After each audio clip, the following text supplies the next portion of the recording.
we've got Gary Gray coming on the show tonight. Gary's been part of the Academy here for a little while, and he has gone from very little to a whole lot. We're going to talk about his success, so we're really pumped about that. And for those of you that don't know Gary Gray, Gary has been known for his Buy My Shit posts and no nonsense lives. And so we're really excited. So let's go ahead. Let's welcome Gary Gray here. I got a special tune for him. Let's bring him in. And here we go. Yeah, Gary. Buy my shit, buy my shit, buy my shit, buy my shit, buy my shit, buy my shit, buy my shit, buy my shit. What do you think of that, Gary? Buy my shit, buy my shit. I wouldn't have thought this would be it. I would not have thought. You like that there? You know what? Oh my God. That's the best intro I've ever had so far. Well, Gary, welcome to the show. We had to do that. I stumbled across the tune. I said, "This is for Gary." It's what you've been about the whole time. We're super, we're super excited. Super, we're honestly, we're really honored to be a part of your journey, which has been, incredible. From the day you joined us to where you're at now, and it's just it's been great to watch you grow. I recently saw your post with your mom, and I just whoever knows you, your family, and so on, everybody should be so proud of what you've accomplished in such a short amount of time. So we're excited to have you on the show. Thanks so much for spending some time with us tonight. Of course, anything for the boys. I got you. There we go. Don says, "What's up, guys? It's White Claw Thursdays." Yeah, something like that. Was there a way to see the chat in Zoom, or do I have to go to Facebook? You got to go to Facebook to. Okay. It's okay because you give us one extra viewer, so it's all good. You know what? I'm not tripping about it. That's important, right? The one extra view. You got one extra view. Sorry. So, everybody, open up your desktop and your phones. Let's go. Right? I got the phone right here, so I'll just go ahead and pull up Facebook. There you go. Tawny says Gary's theme song.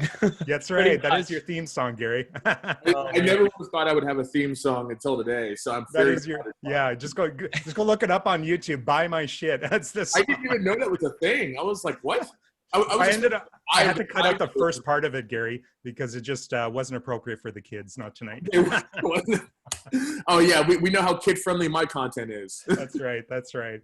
Well, I live for speaking of which, Ed says, "Is Gary drinking Shirley Temples?" Oh, no, I have a nice little rum and coke here, even though I'm underage. A virgin rum and coke. Virgin rum and coke. That's right. On Whiskey virgin Thursday. rum and coke. Yes, we are not promoting underage drinking here. That's right. We're much better than that. We don't promote those kinds of activities. Correct. There you go. Exactly. Yeah. So, Gary, man, what's been going on? What have you been up to? I've been on and off the radar, as you've probably seen. Yeah. We know when you're on the radar. You're like on the radar. So when I'm back, I'm back. Everyone knows I'm back. Right. I've just been. Honestly, it's been interesting, especially with the whole COVID thing or whatever. It happened at a really weird time because I was revamping like our entire service. Like if you look at my Facebook Live, I think literally my last Facebook Live before the whole thing blew up was me talking about revamping everything. Oh, wow. And then it blew up and I was like, shit, here we go. And we lost a couple clients as I expected. Like I wasn't really surprised by it. And now I think we're hovering, I had to double check. I think we're hovering at about like 10K a month even for revenue, which I'm not mad at. Like I'm at that point where I needed to go and revamp a lot of things and take some time just to work on all the back end stuff. Like I still have to go and I'm about to go in the office tonight and just go and update some more stuff like contracts and everything like that. Mm-hmm. So everything is spick and span, nice and neat. And I'm going to go blow the shit out of my email list. I have an email list of nice and warm realtors who are about to see my name smacked across their phone screen every morning. I love it. There you go. Well, listen, hey, Gary, before we get into like everything that you're doing now and stuff, I'm sure a lot of people want to, understand how, you scaled. I also want to talk to you a little bit about, some of the challenges that you've run into and stuff like that and how you're solving some of those issues. Take us back to the pre-academy, pre-REMCM, Gary Gray, when you were, living, I believe you either were living with your girlfriend or your girlfriend. Yeah, I was living with Something like that, right? my ex, but yeah, that oh man, I feel old. I feel like I've been in the Last academy all year. my life. I know it was literally like a year ago. I think I mean, well, no, I didn't miss my year anniversary. I joined the academy on March 2nd, if I'm not mistaken, because I remember that date because I think I might have mentioned it in my last Whiskey Thursday, but it was like something out of a movie. I had basically I'd reached a point with my agency where I wasn't making that much money. I think I was making like $1,000 a month, like $500 to $1,000 a month, which is it's money, but it's not livable. And I was at a point where it was either like I just had a realization. I had Indeed.com pulled up on one tab, and I had a job that was, I think it was like paying $15 an hour, and that they wanted a bachelor's degree, and I dropped out. After a semester of college because it wasn't for me. And then I had Shannon Matt's checkout page pulled up for $1,000, and I was like, sweet Jesus! I either go and have a chance of making some mediocre money, or I go and spend money I don't have. So, as Shannon Matt, whoever copy wrote the caption for this live mentioned, I literally got a credit card for this course. I still have it. I'm looking at it right now. It's a beautiful gold Discover credit card right here. This is the one that made me get my shit together.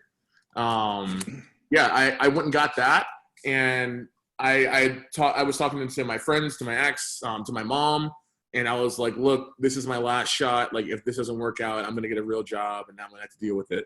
And the card had a $1,500 limit, and my mom actually didn't even know until after the fact. I just told her, I was like, oh, I got a Discover credit card. Can you send me I didn't have a mailing address, and I didn't want to like blow up my ex's mailbox, whatever. For whatever reason, I said to my mom, and I was like, oh, can you send me a picture of the numbers on the back? And she was like, oh, sure. And I was like, yeah, I just need to activate it. And within 2 minutes of activation, I tanked my credit score a whole 50 points just so I could have a chance at redeeming myself. And it worked out. I got the course, and I think it was within a week or two, I made like $2,200. It was the most money I'd ever made at once. And because my first year in business, I made $5,780, if I'm not mistaken. And my second year, we did 63. And this year, I had to double check Stripe. I think it's like almost 47,000 so far in revenue, which obviously very massive increase. But I would not. I can absolutely say I would not have been able to have that. And yes, I'm a shill, I guess, but I would not have been able to have that without you guys, because having that actual structure and knowing how to properly sell, and then having the right campaigns, because like Jesus, I have to look at screenshots of my old campaigns and make me want to throw up in my mouth. It was ugly. It was hideous. They were just like, hey, looking to downsize, looking to upsize, looking to buy or sell, stupid shit like that.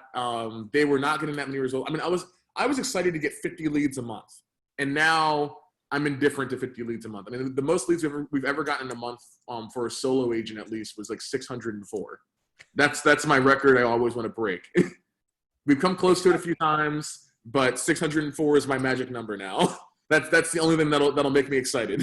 Was the agent out of town or something? Like, how did they let you get away with 604 leads? Usually it gets to like 50 in a week, and they're like, oh my gosh. I don't even know. I mean, within a week, she had 4 pre-approved leads, and we were using messenger bots, and we had I think we booked 47 appointments through the messenger bot alone. Someone even booked an appointment to meet her at Waffle House for a buyer consult. I was like, you know what? That works for me. There you go. So that's pretty much how it went. That's crazy. And how much spend was that? I think we had spent, it was like either 200 or 300. I think it was like somewhere between 200 and 300. And the second best we have, I actually posted her testimonial recently. She's an amazing agent. Definitely one of my favorites for sure. And she knows how to follow up with the leads very, very well. Like, she's been killing it, absolutely crushing it. And she spends, I think her ad spend is like $150, and she's out in the middle of nowhere in North Carolina. And we're getting leads, like they're having them fill out 7-question forms for 80 cents. Like, she called me and was like, I need you to make these leads more expensive because we're getting leads for 20 cents. And I can't keep up, because when she had signed on, she was really skeptical. And I followed up with her. I think you go look at my post, you'll see I mentioned it. I followed up with her 6 times a day for 7 days straight before she bought my shit. Because I knew she was a good fit. I knew she was, and I was like, I'm not letting her off the hook. She's not going to get off the hook this easy. She tried Wow. to You're dodge. like, I'm going to get either a deal done with this person or a restraining order. Exactly. I was like, I don't care which one at this point. And I was like, you know what? I wanted to buy my shit. She's a great fit. Let's do it. Let's do the thing. And sure enough, she finally did. And then within 3 days, I think, just to prove a point, just to be petty, I got her 73 leads. And she was calling the leads herself. Like, she doesn't have an ISA or anything like that. She doesn't even really need one. But 3 days in, she was like, "Can you pause the ads?" And I was like, "What do you mean?" And she was like, "You've proved your point. I am going to work with you." And I was like, "Cool, that's what I thought." And now she's got like a bunch of pre-approved leads. She's already had, I think, almost 30, if not already 30 appointments. I mean, just within her first week, she accidentally poached like 2 leads because they just liked her way more than their agent, and they hadn't signed a buyer broker yet. Well, then that's not poaching. So. Yeah, I was like, it's not poaching if they haven't signed anything, so go ahead. She's like, I'm not complaining about it. You know, they told me they liked me, whatever. But yeah, that's what I've been up to. That's why we tell our agents to get buyer broker agreements signed. So can't feel bad about that. So we got a ton of people tuning in here. Gary, you got 42 watchers so far. I've seen it be 45. So you got some fans here, my friend. You got some. Gary, fans. is one of those you, or do you still need to pull it up because we need that extra view? Okay, thank you. Get that up there. We want 43. I had to check my Snapchat. I thought it was a little bit important. There you go. Let's see what we got here. Ed's joining in here. We have Daniel, Justin. What's going on, guys? Luke is asking if you can wave your card again so you can grab some screenshots of your card. Let's see here. We got Justin, Nuno, Joshua is here. What's going on? We haven't seen you in a while, Josh. Good to see you. Kobe, Jolene is here. David, Chuck, and Scott. Johnny is here watching. Cosmo's here. What's going on? And Giovanni is here as well. Giovanni has a question. Were you running the regular homes list ad for her? Correct. The regular homes list. So it wasn't a foreclosure, wasn't a listing ad. It was a list of homes. Yeah, it was a list of homes. The 604, that was a foreclosure. Mm-hmm. Homes list and foreclosure.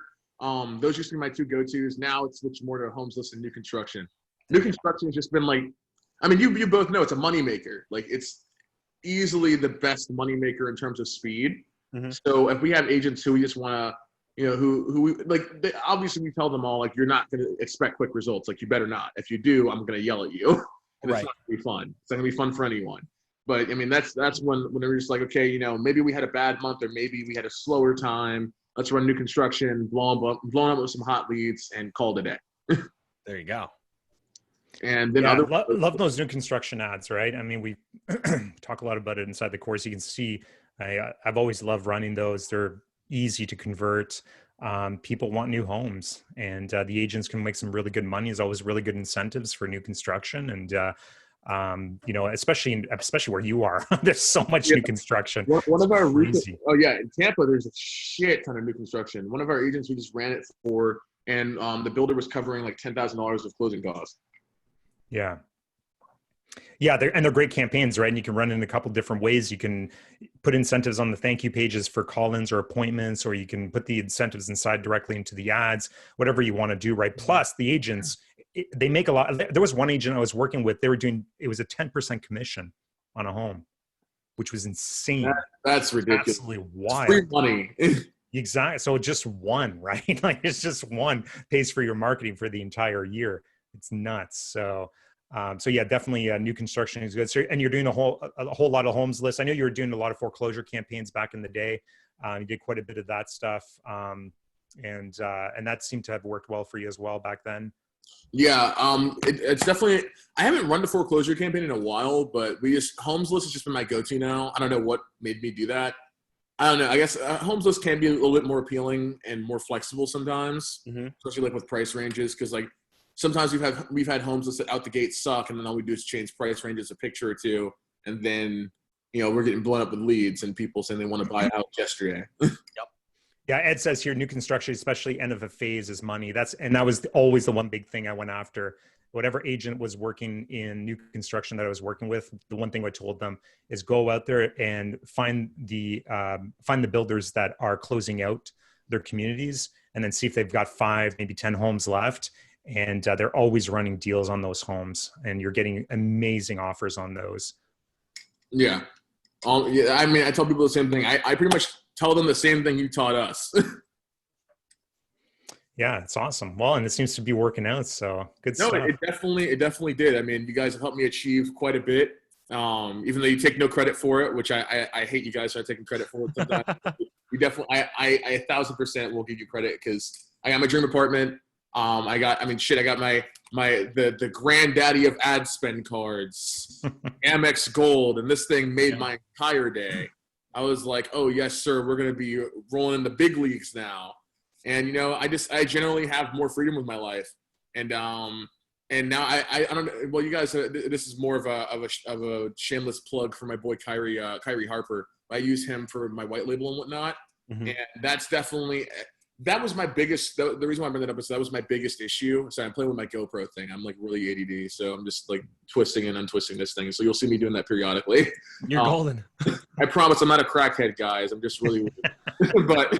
And with that, if you're watching live, hashtag live in the comments down below. If you're watching the replay, hashtag replay down in the comments below. There we go. We got to switch it up real fast, and then we go back in so Gary stays engaged. My biggest issue was just like that having too much stuff, too much workload on me. I was selling, I was building ads, I was an ads manager dealing with your ad account's been shut down, your business manager's been disabled. We hate you for existing, so please don't use your profile on the ads manager. I'm just like, request a form and submit and just keep on and just doing all that stuff. But having at least, even if you just do white label versus just hiring someone in-house, like having that free time has made a huge difference. Like I was able to go jet skiing for the first time and parasailing back to back just because I could. Yeah. I could always afford to, but I never had the time because I was like, shit. If I even like step away from my computer, someone might call me and be like, "Oh my God, the ads aren't working," or yada yada. And now I'm just like, I don't go on Ads Manager. Like I really don't. I hate Ads Manager with a passion. I hardly ever go on it. Yeah, and it's great. And so that was definitely my biggest issue. And like I that said, was a huge issue for you, actually. Yeah, that was I mean, because I remember like we used to have. I mean, we had a few phone calls. I remember there was a call that you and I had, and I kept telling like, got to get out of the ads manager, stop looking at your ads, let them go. Let the ads ride. And cause you were, and I meant like you posting inside the private group, how come I can't get leads under 350? It's like, what do you mean, Gary? What's wrong with your leads at 350? You were addicted to not only low cost leads, but addicted to the ads manager. Yeah, no, I was 1,000%. Shane is right. I appreciate the call out because it's factual. It's all factual. I was living in the ads manager. I just my existence revolved more around that than sales itself, and I like sales way more. So I was like, get me the hell out of here. I want my free time back. I want to be able to go and jet ski or take a day off if I feel like, and not feel like I'm gonna have to go and answer calls and do whatever. So. I now have that middleman team. It's great. And, I mean, for me at least, I mean, I don't know about other white label companies. I know some will, but I know with like Kyrie and his team, like they'll go and like directly talk to your clients and whatnot. So there's clients who I haven't talked to personally in like a month, and I'm fine with it. Like I'm cool with it. I'm like, whatever. They keep on paying as long as I see, blah, blah, blah paid their $1,500 invoice on Stripe. I'm happy. I'm chilling with it. So that's definitely the best client you can have is the one you don't have to talk to. Once I don't have to talk to, oh man, I have not that you don't want to talk to clients, but it's just like if the ads are running and things are going well, then like Oh yeah, dude, I have a whole story. Honestly, if Kyrie was here, he'd probably laugh with me too. I think he is here. Yeah, he's well, I mean, like on the Zoom meeting about it. It was. I'm not going to name names in case the person ever sees it, although they're going to get fired this month, so I won't really care either way.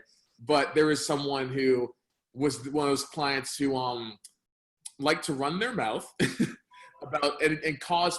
And another thing that a lot of people don't take into account with this that I feel like no one ever really brings up is dealing with clients and a lot of the shit that comes with it because they're people and people have their own shit that comes with them. Also, let me turn my light on. It's a little bit dark.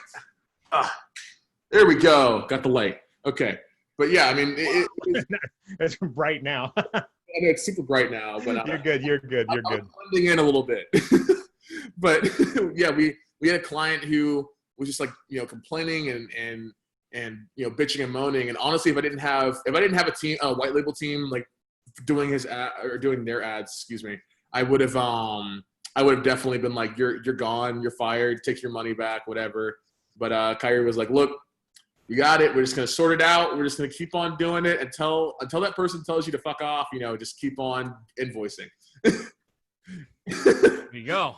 That's one of the. I mean, that's definitely like a huge thing for me. It's just especially because like that was a very unique situation where my patience was really tested to. I mean, Kyrie was on the phone with me for it. Like I was being remarkably patient because he's heard me go off on a client before, and I was not. I pulled absolutely no punches. It was definitely rated R. It was definitely a rated R conversation that ended up with me being like, just get the fuck off my phone, whatever. But that's a really big thing. Like you got to make sure you work with people who you actually like. So I spent this last month especially just really working on our qualification process. And I was like, even if it means hiring, not hiring, but bringing on less agents, until I'm at a point where I'm at like, you guys level or Ravi Abuvala or something like that, where I absolutely do not need to talk to people. I'm going to have to just qualify better because I have to talk to them. At some point or another, I'm going to have to talk to them. I'm going to have to deal with them. So I'd rather have someone who I want to deal with and who my team wants to deal with and not have us all hate them. Because we're a client where we hate that person in particular. Yeah, no, that makes sense. I mean, at a certain point, you get to choose who you want to work with. Yeah. And if you don't get to choose who you want to work with, you're probably not working hard enough yet. Exactly. Now, Peter says, when did you buy the course last year? March 2nd, 2019. March 2nd, 2019. Love it. Alan, how much do you charge for a management fee typically? Oh, geez, that was a strong little hit. Sorry, I wasn't ready for that. Sometimes the Coke has got like, extra fizz and it's a little more carbonated than you expect. Yeah, for my virgin rum and Coke, my bad. But so for management right now, we're kind of flip-flopping, but we have it so far at $1,800 a month. Mm-hmm. That includes $500 of ad spend, and then from there, rest of it goes to us. I pay out team, and bada bing, bada boom, we go and make people's ads. So I'm sure if there were any realtors watching who wanted to buy my shit, now you know the price. So fuck there you. You're You're a minority who knows it in advance. I put that price with absolute certainty because I remember I had someone who I pitched. They hated the price. They were just like completely unsold by the price. And I was like, okay. And then they went and told other agents in their fucking brokerage about the price. I was like, you asshole. I hate you. And I forgot how I did it, but I had booked like 3 appointments with agents in their brokerage. And I started seeing blah, blah, blah, canceled, blah, blah, blah, canceled. And I was like, what the fuck? And I called them and I was like, so why'd you cancel? Oh, well, I know your price is $1,800 a month and that's just too much. I was like, do you even know what we offer? No, but $1,800 is too much. I was like, oh, man. For anybody that's inside the private group, you posted one of your sales calls like way back when you first started. You guys should go watch that. So anybody that's in the private group, go search Gary Gray. You haven't posted that much recently, so it should be pretty easy to find. There's a new one I'm going to post in there if I haven't posted already. There was an agent on the phone. It's an example. There's an example of someone who was not a good fit. But it was interesting because she had reached out to me from my profile funnel. She had followed up with me like 6 times before we booked a call. Because I don't know, I had a bad feeling about it. I just had a bad feeling, and I just kept dodging her messages. I was like, let me just pretend like I'm not seeing these things and just leave it undelivered. And eventually she got my calendar link somehow, and I was like, fuck. So I saw her name in my calendar, and I was like, whatever, I'll handle it. And I got on the phone with her, and it was like talking to someone with the personality of a paper plate. Like I legitimately stopped my discovery call and asked her, like, do you always talk this way? And she was like, what do you mean? And I was like, a brick has more personality right now. No offense. And she was like, yeah, I'm always this way. And I was like, oh my God, I gotta say, look, like, good for you. Go keep, she does like 4 deals a month. So I was like, you know what? You're doing something right, but you're not doing it right for me. So you got to get off my phone. So I just, and then after that, like, I didn't book a strategy session. I didn't do anything. I was like, I'm just going to pretend like she never existed. And she followed up with me 7 times trying to book strategy sessions. And I was like, Jesus Christ. So I booked one finally. And like I said, I'll post it in the free group and I'll post it in in the private one because it's really funny. It's a funny clip, but it's like a minute. It's like a minute and a half. But like you see me, you get to see me in my sales environment because I'm very much the same for the most part.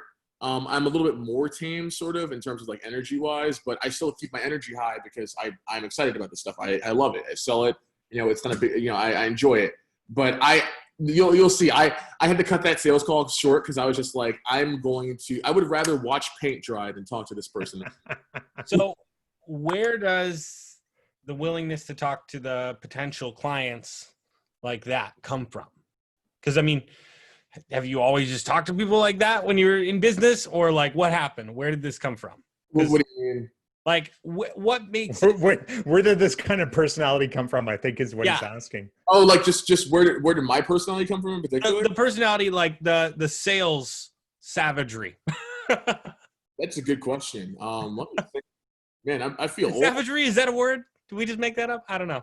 Yeah, no, it is. I'm posting this thing in the free group. So after this, you know, guys, go watch this. Oh, look, he's out doing stuff. That's why he's like, oh yeah, that question's difficult to answer. I'm trying to figure out how I felt at the time, and that's what makes things. It definitely. I do want to. I'm trying to figure out the best way to explain it. I mean, I think it was more so the abundance mindset. I think the part of the reason that I ask it is because I don't feel like you immediately started that way. No, hell no, dude. I sucked at sales. Yeah. I was making 300 cold calls a day, getting told no, and different versions of F off numerous times. Mm-hmm. And that's how I started. It took me 5 months to make any money. And my first client was ironically a realtor, but I didn't want to work with realtors after that because I got really garbage results. I thought I didn't understand the sales process, and I thought that a lead meant someone was going to buy. Great, and we got we got 3 leads at $100 a pop for a ClickFunnels link. That's okay. We've all been there, right? So, and she knew I was new. I only charged her like $400 plus like I think plus $300 for ad spend. So she wasn't mad. She knew I was new to it, but I was like, oh man, I never want to work with realtors again. This sucks. And then I came back to realtors and I was like, I guess I'll work with them. I'll try. So I was cold calling them and doing all that kind of stuff. But originally, like I said, I think it really came from the abundance mindset. Because once I joined you guys' program, that's when it all really changed for me. Because like before, I still wasn't confident with my results. Like I was still getting mediocre results. So I was kind of like half-ass pitching, getting really lucky, just following up with people, just trying to get someone to give me their money so I could pay my bills. And I would say that holds a lot of people back when they're getting started, is not understanding whether or not, or not knowing whether or not they can get the results. Yeah, and that was a big thing for me. And that, like I said, that's what made a big difference in taking the program with you guys, was actually knowing how to get the results and not sitting there just like, with my head up my butt and just being like, oh man, hoping for the best, gonna get 40 leads this month. It'll be great. I remember I got someone 40 leads and I was like, well, you got 40 leads. That's so great. At least like 15 of them are gonna want to buy. Well, I think it goes a little bit deeper than just the confidence with the results. It's just the confidence and understanding the entire industry as a whole, right? I mean, now you can go and you can, even after probably a month or 2 months of being part of the academy, I mean, we really go into that, trying to understand the industry, trying to understand the challenges, the expectations, the business as a whole, so that you can speak with some level of intelligence when you're talking to a real estate agent or to a broker. It's not, and I, even when I first started, that was one of the things that I missed, was I didn't understand the industry. I was like you. It's like, great, 12 leads, the money's going to start pouring in tomorrow, right? And then you call the agents and it's like, well, they're not answering my phone calls, so are they calling their leads? It's like, and then you talk to them 2 weeks later and it's like, hey, where you been? Oh, I was on vacation in Las Vegas, for a conference, shit like that. Well, I just, we sent you a ton of leads. Like, I didn't get time to call them. Like, you just don't understand all of that when you're first getting started. And it takes obviously takes a little bit of experience, but also just, I think we teach a lot of that as well inside of the academy, where you get that additional understanding of the industry. Yeah. And that was a big help as well. Because at first I thought when I saw those videos, I mean, for one, I binge watched your videos while I was like nonstop, because I needed that money ASAP. I think I had like $500 something in bills due like the following week, and I was like, I got to make some money Wait, you had $500 in bills due, and instead of using the card to pay your bills, he bought the program? No, he had a $1,500 credit line, right? So the plan was buy the course and then spend the rest on bills. I was like, worst case, I'll run my credit on it. I always been really, really hardcore about having my credit score. I was like, even if I like have high utilization, I cannot miss a payment. I can never ever miss a payment. And even if I pay the bare minimum, I was like, I gotta always make my payments on time. But yeah, that was the plan. I was like, worst case, I'm just gonna be maxing out my card within a week of having it. There you go. That did not happen that way because I mean, for me, it was more so just that long term thinking. I was like, look, I haven't spent an ounce of money. Jeff Miller actually put me on to that's how I found Shane and I found the group, and I was in the group for a little while because I remember I had messaged Shane and Matt in the past, like asking them questions and shit, and just trying to get like as much free value as possible before I spend a dime of money. I was like, I don't have any money to spend, so let me try and get as much free. Yeah, you were super annoying. Remember that? Was he? I was. No. I was like, what? I remember it it. was fine. No, I was annoying. I was that guy trying to get some free value because I was like, I'm too broke to afford anything. Like, I just got to try. And yeah, I mean, then I got into it, but it gave me that confidence to go in there, to go into sales calls with the abundance mindset. So even if I'm having a slower month or something like that, I'm not really tripping about it because I'm like, as long as my bills are paid, like I'm okay with, breaking even for, on all my bills or whatever. Like, as long as I know that my team's paid, I'm paid, and my rent's paid, my groceries are paid, all that kind of stuff. Like, I'm happy. I'm chilling. I'm not mad at it. And it just gave me that confidence because at first I would have been like, holy shit, I gotta make sure I make this amount of money. I gotta make sure I do this. Oh my gosh, I'm stressing out, yada, yada. Like, I haven't been stressed with my agency genuinely in a couple months. It's been at least like 3-4 months. That's the last maybe remotely stressful time. And even then it wasn't really that big of stress. Like, it's just more so that confidence and knowing that I can get almost anyone on the planet results. I mean, Jesus, we're running ads in Dubai and we're getting someone results with the pre-construction and new construction campaign. I love it. $1 million buyers out there. Like, I think we have, the agent just showed someone a property and they're like a 2-point-something million dollar, and I can't think of the currency that they use in Dubai, but they're, multi-million-dollar buyer out there. Mm-hmm. Just one of the pre-construction. I love that, Gary. We're getting results in Dubai, but I have no idea what the currency is out there. What the currency is, because like technically it's one of my buddy's clients. I have a neighbor. It's the Durham. Who I'm good friends with, but it's technically his client, and I just white label the Facebook ads. And I'm just like, I don't know what the hell an AED is, but like, it's in the millions, so they have money to spend. There you go. They want to live near the Burj Khalifa, I guess. So that's right. That's close enough. There you go. Hey, listen, Gary, we've got some questions here. Let me run through a few of them here. Tanya's here watching. She says, Gary, great next investment idea, ring light. Yeah, I know. I need to get a ring light. I did get a tripod. I see Mike King's comment, where's the wheelbarrow that I carry my balls in? I forgot it in Virginia. I had to have my mom mail it to me. So Peter's here. Peter, thanks for tuning in. Peter asks, how did you start reaching out with people, messaging on Facebook, cold calling, or cold emailing? I was doing cold messaging. When I joined the program, I was doing cold messaging religiously. I was getting the constant, you sent too many messages today, fuck you, and whatever. But I was just doing that nonstop, and that's how I got my first paying client after joining the program. I think I got her.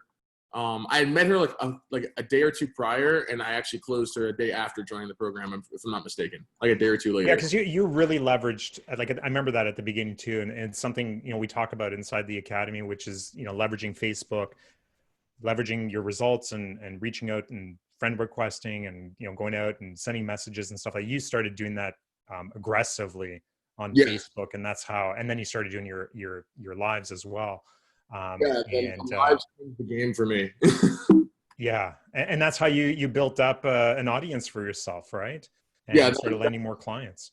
That was definitely how I built it up. I started doing Facebook Lives. I mean, I used to have a ton more hair back then. If you go back and look, you'll see I had a bush in my head. Yeah, it was a lot higher. The mane has been tamed. I just got a haircut yesterday. But yeah, I mean, I started doing Facebook Lives and just giving free value, and I was just doing them pretty much daily. and with the hope of eventually having enough content to build itself up. Because I had watched, I think it was a video that Shane did. It was like a 58-minute video. The only reason I remember that is because I was at the barbershop when I started watching it. Mhm. Like, when I say I was binge watching this content to try and learn as much as possible, I mean, I was binge watching it. Like it was a full blown addiction. I was like, I gotta make money. My barber was like, can you take your headphones out? And I was like, no, I need to make money. I was like, You want to get paid? I need to keep affording these haircuts right now. And yeah, I watched the video that Shane did on. I think it was on branding, if I'm not mistaken. Like it was. Yeah, it was the Facebook acquisition stuff. Yeah, that I started with. So just the strategy around that. I love it. Yeah, that's awesome. We've got Giovanni here is asking, what would you say is your best prospecting method during this time? Like, what are you doing now? We do the same thing. I have my VA send out 600 emails a day. I don't really go and cold message people anymore. It does work. It definitely does work, but I don't really do it that much anymore because my content kind of speaks for itself at this point. Mm-hmm. I think it's a little more of an ego thing at this point, but I mean, like it just does. Like someone goes, come on. I know me. I'm the most humble person you'll ever meet in the whole world. But yeah, I think it's just more so my content speaks for itself.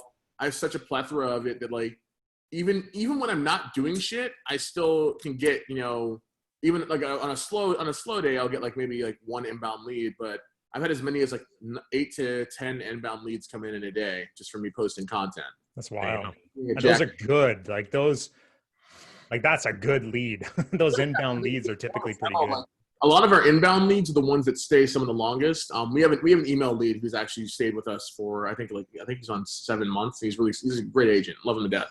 But yeah, I mean that's one of the big things. It's just like we do email, and then I go to networking events. Although now with the whole world's ending, whatever, I can't really do that much. But yeah, I mean, like you never really know. Like I don't really hardcore pitch. That's my thing. Like I do it in a self-aware and satirical manner on my Facebook posts. Like I never really I'm like there are times where yes, I will actively pitch, but like you can tell the difference immediately because it's a little bit more of a serious post. But if I'm just being satirical, I'm like, buy my shit immediately.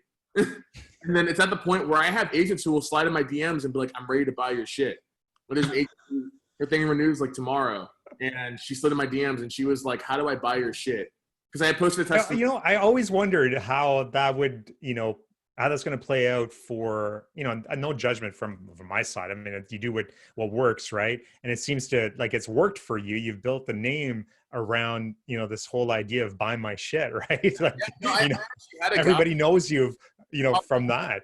I'll post the screenshots in the group one day because it's really funny. I had a guy, I sent it to Chris Lombardi. If Chris sees this, he'll know who I'm talking about because we had a super good laugh about it. I forgot if I sent it to you guys or not, but there was a guy who DM'd me because I get the occasional person who's like, "You're so unprofessional." Man. I'm like, okay, you obviously aren't making enough money because if you give this much of a fuck about a 20-year-old cussing and saying the funny fuck word, like you obviously have too much free time. And there's a guy in my DM, like went out of his way. Because like one of the things I have a friend request tool. And I mean, like, it's great. I think I pay like $30 a month for it. And I can just go and add people. So fun fact, after I bought my laptop that I'm on right now, I joined a coaching program and won another laptop from the coaching program. And I use that secondary laptop for like automation and shit for the most part. Or it's my expendable one. In case, like, God forbid, like something ever puts my laptop's lives in danger. I don't have Apple Care on this one because I'm an idiot. So I'm just like, that one's going to die first. It has to die first. I got it for free. This one I paid $1,500 for. I can't deal with that. But yeah, I have a friend request software that I've used. And I added someone one time. And this guy just goes out of his way, like 9 p.m., sends me a message. Basically saying like, oh, it's so unprofessional that you say shit and you have buy my shit in your bio and where. And I just responded to him and I think I said something along the lines of like, LOL, okay, because like I don't feed into it. I just laugh at it and move on. And he got angry at me for not feeding into it. So he like went in a whole rant. And I was like, bro, the whole point of marketing is to discriminate. I was like, I don't want to work with a target audience of people who are not my target audience, which is people like you who get offended over swear words. Like, I really couldn't care less. Oh, look at you. Excuse me, Mr. Man. Well, you know what? I'm not 21, so, I just. Virgin rum and coke. It's all right. Virgin rum and coke. Sweet. My pre-existing collection. Virgin rum and coke. That's right.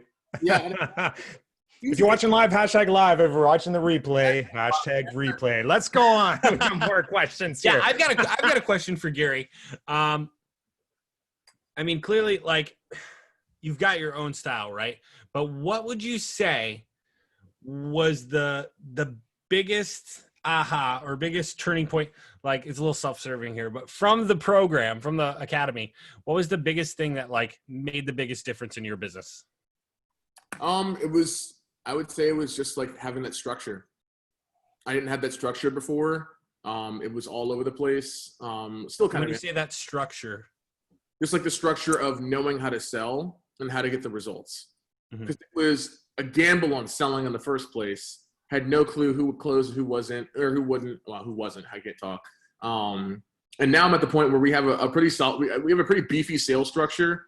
On the back end, at least, it's beefy. On the front end, it's very short. But someone books a call with us, we immediately go to my CRM. We send them a voicemail drop. It's my beautiful voice saying, "Hey, really appreciate you booking a call. Make sure you show up to the call. Otherwise, well, I think I changed it actually. It used to be a lot more blunt. And I was like, look, if you don't show up, like, we're not going to reschedule." But now I'm a little bit nicer. I'm like, hey, make sure you show up to the call. If you can't for whatever reason, please reschedule with the link in the emails. And then we have Calendly bombard them with 6 notifications. And there's no way, like, just me doing that alone, it raised our show rate from 40% to 90%. Almost everyone books an appointment on the phone with me, and if they don't, sucks to be them. They're never talking to me again. Like, there was a guy who had blatantly flaked on our strategy session. And he tried to rebook an appointment with me 4 times, and every single time I would go cancel. And I would send him a screenshot of me canceling it, and I was like, no. Well, see, now what you need to do is take the call and raise your price by $1,000. Just to be a douche. Yeah, I know. It's not being a douche. It's just like, listen, I'm busy. If I want to I'm busy with more clients. Like, you just raise your price, right? I will try that. I will give that the old college try. Yeah. Raise it by $1,000 or $500. Maybe it's time to raise your prices. And I think that was another thing too. And let's talk about that topic because, back in the day, you were charging $500 a month. That's what you were charging, right? And I remember having these discussions with you where you're not charging enough. And so what ended up happening where you started deciding, like, okay, I'm going to go ahead. I'm going to try to charge $1,000 or $750, or I'm going to start raising my prices here. Why? Like, what was it that you were thinking that made you, start raising those prices? That's a good question. I think it was just more so a comfort thing. For me, I just wanted to have enough testimonials and results to feel comfortable in knowing that I could get someone results with that price. Because I was just more afraid of like not getting them the right results and whatever. Like, as you go, it is a learning experience, but I just didn't want to feel like I was ripping someone off. I'm very big on making sure like I do provide legitimate value. And I never want to be one of those people, who charge someone $3,000 and said, I'm going to help them close 86 deals and they close jack shit. Yeah. And then I feel bad. So it was honestly just more of a moral thing. And now, I know that I'm more than capable of getting the results. So at this point, like I feel like the nice sweet spot we're going to have for the price is going to be $2,000 all inclusive and just leave it at that for a while. We have other packages. I never talk about them because, that's more of a strategic thing. You never want to overwhelm people. So that's why like we have a 2-call close structure as well. I learned that from the coaching program I took right after I joined. Well, not right after, but like a few months after I joined Shannon Matz. I think I hit a plateau at like 6K and I took another coaching program and that helped me a lot. It's one of Sam Oven's students, actually, one of his previous students. His name is Mitch Gonzalez. And I think it was Ro Quo. He's in the private group. He put me on that. But anyway, aside from the shelling of that, I went and took that, and the 2-call close structure helped a lot because with those multiple offers, you got to know what someone's a good fit for. So the questions we ask people on the phone, I ask them how many transactions they're doing every month, how many they want to be doing every month. Well, first I ask them what got them interested in talking to me so I can gauge their interest level. Because if they say, oh, I'm just kind of curious, or oh, I'm window shopping, I'm like, haha, you're not going to be taking any further out of this, man. Like, I'm not wasting my time with a fucking window shopper. Like, you can come back to, like, I add them on Facebook and whatnot, but I'm like, almost every single time, minus maybe like once out of probably 100 people who said that, someone's closed, and I was like, it's not worth my time. Like, I'd rather just add them on Facebook and tell them, look at my content, whatever.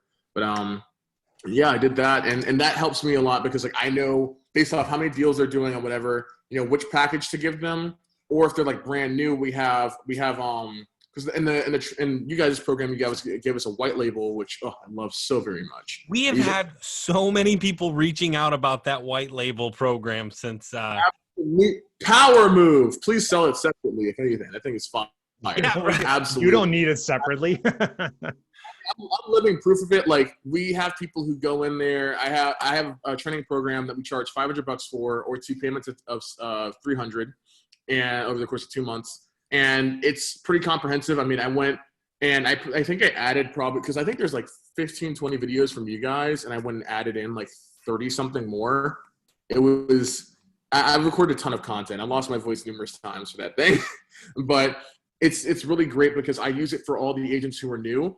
Because my goal in the way I do it, the way I run things, which I learned from, I'm sorry.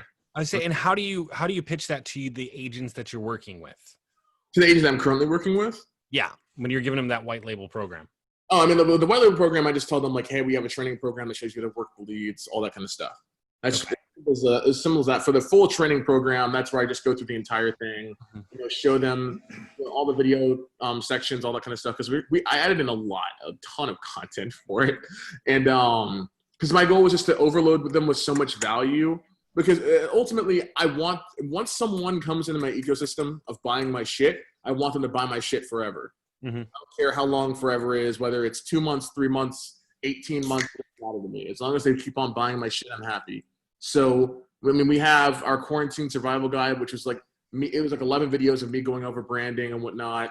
And I'm selling that for like $17. And then from there, shout out Brand over Braun. But from there, we have the full program, which is, the 500. And there's, it's fucking gorgeous. I love it so much. It makes me excited because everyone who's gone through it has literally just already sold themselves on working with us monthly. I have someone who's about to pay the rest of her deposit down in that course. And she was like, by the way, I want to join the big leagues. And I was like, what are you talking about? And she was like, I want to join your, I'm not going to name the price of this package. It's cheaper. I'm not going to say what it is. You guys have already gotten enough out of me. You little weasels have gotten enough. But what's included in it? Can we see it? I'll tell you how much it costs. Tell us what's look at Gary's like, no. Well, see what? What are you talking about? Can we see the new program you built? We have a little bit of an entry-level thing. Like I said, I want anyone who gets on the phone with me, if they are a good fit for whatever it is, for personality-wise at least, or just mindset-wise, I want to sell them on something. Yeah. If someone tells me they cannot spend $17, I'm like, you got to get off my phone. Like, this conversation is not a conversation anymore, Chief. Like, you got to go. But with a lot of these people, like, they already, because, like, I have videos in the programs being like, what's next? Oh, look, it's me upselling you some more. Keep on buying my shit. So, okay, let me just get this straight. Hang on a second. You built out so you use the white label program to train them, like to basically teach them on how to like work with their leads and call them and things like that, right? Then you built out a bunch more content for them. And some of that content you're selling them. Yeah. Through your training, through that training section. Yeah, it's basically an ad. So the way it works is like, we have for our done for you clients, they just get like the follow-up training, all that kind of stuff. They basically get the white label training. That's essentially what they get, plus a few videos that I've added in and stuff like that. And then for the ones who buy the full training program, they get access to how to build Facebook ads, how to go and create, like 2 different ads. I be very simple, and also it's designed that way on purpose because they're ads that perform well enough. It's a listing a new construction. It's ads that perform well enough to get them results. And, they have a nice little Gary twist on them here and there. Because one of the things I discovered is using not even ugly houses, but just weird looking houses works insanely well for getting results. That like I've gone out of the way to find the weirdest houses I could and got stupid low CPL. Like Crazy how that works. Yeah, like in Houston, we had we had like really nice houses, and then we had just like weird ass like you wouldn't even like you'd see these homes and be like, what the hell is that? And we were getting CPLs of like sub $1. Like it was ridiculous. So we just go through, we show them how to build the ads, and then it's designed to to get them results, but overwhelm them after a certain point. Because like so this is all built into the program you provide them. Yeah. So which they pay for. I just want to make that clear. They're paying for this. Yeah. So they pay for it. They definitely pay for it for the. And you're not going to show us tonight what that looks like, right? I will show you some. Show it. Come on. I just log it. You'll have to go through like the videos. But hang on. You don't have to show us. Hang on a second, Gary. You don't have to show us because I know I can call you up tomorrow and you're going to show me the whole thing, right? This is for the viewers, right? So for people that want to see, like, let's get a bit of love here. Maybe, tap the love button if you're loving what Gary's talking about here and you want to see a little bit more about Gary's program, what he's doing for his real estate agents. Let's get a bit of engagement here. If you're interested in seeing a little bit more and trying to get Gary here to unveil the magic or the secrets. Hashtag here. What hashtag, Matt? You're always good at this stuff. Hashtag show us the sauce. Hashtag show us the sauce. Show us the shit. Show us your shit. Show us your shit. Hashtag show us your shit. Show your shit. And let's see. We've got 30 viewers on. We need a few more viewers too. Like, what's going on, Matt? Let's get some spamming going. Oh yeah, we gotta get the second broadcast out. I forgot. Yeah. I mean, I have it pulled up right here, but I don't. Whoa, hang on. Whoa. Hang on. Let's not. We don't just give away stuff on this show here. No, we got to get people engaged. So show us your shit, Mr. Gary Gray. That's the hashtag we're looking for. And but this is really cool, and this is something that a lot of marketers out there are now doing on the real estate side. Is really building out these training programs where you can actually offer different things, not just one package, which is lead generation, follow-ups, and whatever else you're doing, right? This allows you to downsell, upsell, cross-sell, whatever you want to do. And as you said, it keeps them inside of your ecosystem, right? So maybe today they're not ready to buy your $2,000 program, but at the very least, they bought something from you.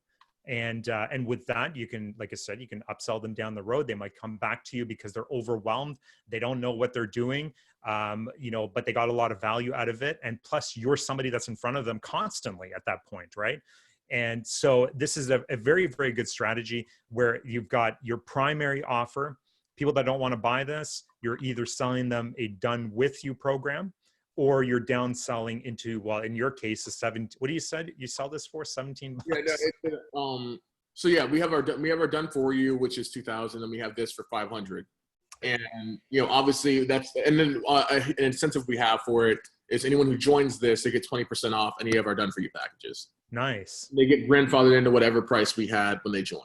Right. Which we keep track of all that kind of stuff. So they buy into this, and that locks them into whatever else they want, like pricing for whatever else they want. That's awesome. Hey, one really quick question before we let me see here. Hang on a second. Let me see how many people here. Oh, we got a ton of people. Share it. I got my finger on the share trigger. Yeah. Hang on. So if we're gonna let's talk a little bit about real quick, Shane. Dylan's asking, where is the white label training in the academy? It's in the lead follow-up section. Way at the bottom, there is a I think it's lead follow. Yeah, I don't even know if that's on the sales page. Like, I don't know if we advertise that, do we? No, we don't advertise it. It's not something that was advertised. It was something we did. And I always, I always give credit to Luke Shankula because he's the guy that showed us his white label program for his clients, for his his loan officers. I got the idea from him. I was going to steal his entire program, and then we just decided to do our own. We initially released that actually when we did the masterclass with Luke on mortgages. That's when we released the white label program. We only made it available for people that bought that masterclass, and then eventually we incorporated it inside of the academy. Built it a little bit more, included all of our call scripts, live calls. Matt, you did 15 some videos about, how to position yourself on these calls. It was really good. And the feedback from the white label program has been just phenomenal. So, and guys like Gary are using it, and everybody else that's in the academy should be using it to train your clients. Yeah, it is definitely.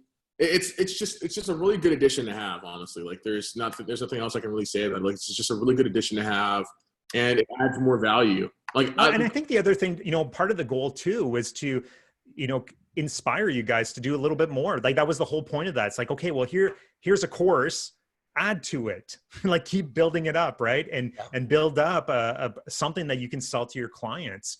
And with you all, clearly we've done that, which is awesome. Yeah. All right. Are we ready? All right. I'm ready. Are we ready, guys? You want to see this? Everybody watch. We have 48 people on here, guys. If you want to see Gary's, let's just recap again one more time. This is a combination of the white label program that's part of the academy. Plus you've built on an additional like 30 some videos onto this. And this is a program, part of it you offer for free, part of it you sell. And the whole goal here is to keep real estate agents inside of your ecosystem, so they just keep buying your shit over and over. Guys, if you want to see Gary's program here, hashtag show your shit, Gary. And we're going to share some stuff here. So thanks, Gary. We really appreciate this, by the way. I'm sure the members that are watching, or everybody that's watching, really appreciates it. I will happily give you guys the sauce. Take ideas. I mean, like I said, it's literally, it is Shane and Matt's white label training program. Like some of those videos are directly from them. You get to hear their beautiful voices in it. Like it's not anything crazy. And like Shane said, I just want to do extra and just make it so. And I talked to Luke about this. I had a really good conversation with Luke about this, by the way. So shout out to you, man. We were just going over it, and I was asking him, what really helped him differentiate his service, and it was doing a lot of that extra stuff and just having the ecosystem together. So I'm still behind on where he is on his level, but that's the end game. It's just to have a point where no one really wants to leave, because like there's so many people getting results that they're going to support. And I already have one of my agents coming on to do trainings. We're going to start doing biweekly trainings. That's awesome. And I think that's something that Luke does as well, right? That's an idea I got directly from Brett as well does that. I think he gets one of his agents that does that inside of his groups as well. Yeah. So hey, nice mountain. Here we go. Can you see the screen? Love it. All right, I had to go re-record this video. I made this with a quarantine survival guide all in an entire night. That was a whole thing. I went to the office and I was just like, you know what? I'm gonna go in here and I'm gonna make these videos. And I think I went in at like 10 p.m. and came out at 7 a.m. when I heard birds chirping. But I worked nonstop.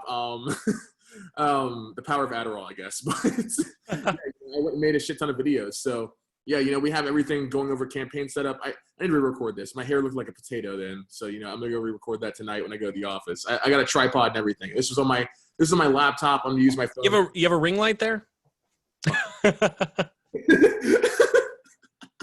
But yeah, so we had the Facebook ad set up, like literally step by step. This is how a 5-year-old can go and create ads. Then from there, the lead conversion, which is the white label stuff. And then I split up some of this into the real estate vault, which is just like the scripts. It's literally just the scripts, part of the white label training, but I split up into its own spot. Honestly, just for more upsell, well, not upsell potential, just for more value stacking potential. Because like, that's the thing about marketing that I love. Like, you just add in like all these different things. You can just separate all these things in different categories and be like, we got this. And people are like, holy shit, I'm getting so much. And I'm like, these could have been like 5 categories, but I have bamboozled you. And then from there, we have copy paste ads library, which, it's screenshots of listing ads, new construction. And it's a mix, and you guys can tell me if I need to get rid of this, but it's a mix of some of yours and then also some of ours that we've also, fucked around with in the past, whatever. Mm-hmm. But it's just screenshots of ads to go and copy paste. And for one, you guys have some amazing copywriting skills, far better than I could ever do. There's some in there where I've gotten away with some decent copy, and it mostly has to do with like having like the weird pictures of houses, 1,000% the weird pictures of houses. Like that's the main thing. Just having like the really weird houses that no one would think about seeing. Like I had to find a screenshot, but there was one. It was so weird. It was like someone had a witch's house. Someone had I had like a super modern, weird looking house. It was like something built by Frank Wood Wright if you're into architecture. It was just weird. It was just a ton of weird shit. And it got a super low CPL. Then with the Quarantine Survival Guide where we have, all this stuff on like branding and just like building, what's in the Quarantine Survival Guide? We have stuff on like branding. This I love the title of Brand Over Brawn. And this is just something where I think it was just like me talking shit to just really 5 minutes of me just being like, yo, get your brand together. Like, stop worrying about trying to, prospect your circle constantly and cold call people. Get your fucking brand together. It was great. And I was like, you know what? Brand Over Brawn, honestly, is the best title for this. And that's why I was like, shout out to Matt. Because I was like harassing him about this. I was like, can I use some of your like video titles and stuff? Like, I was like, is that some of these? Because it's really good.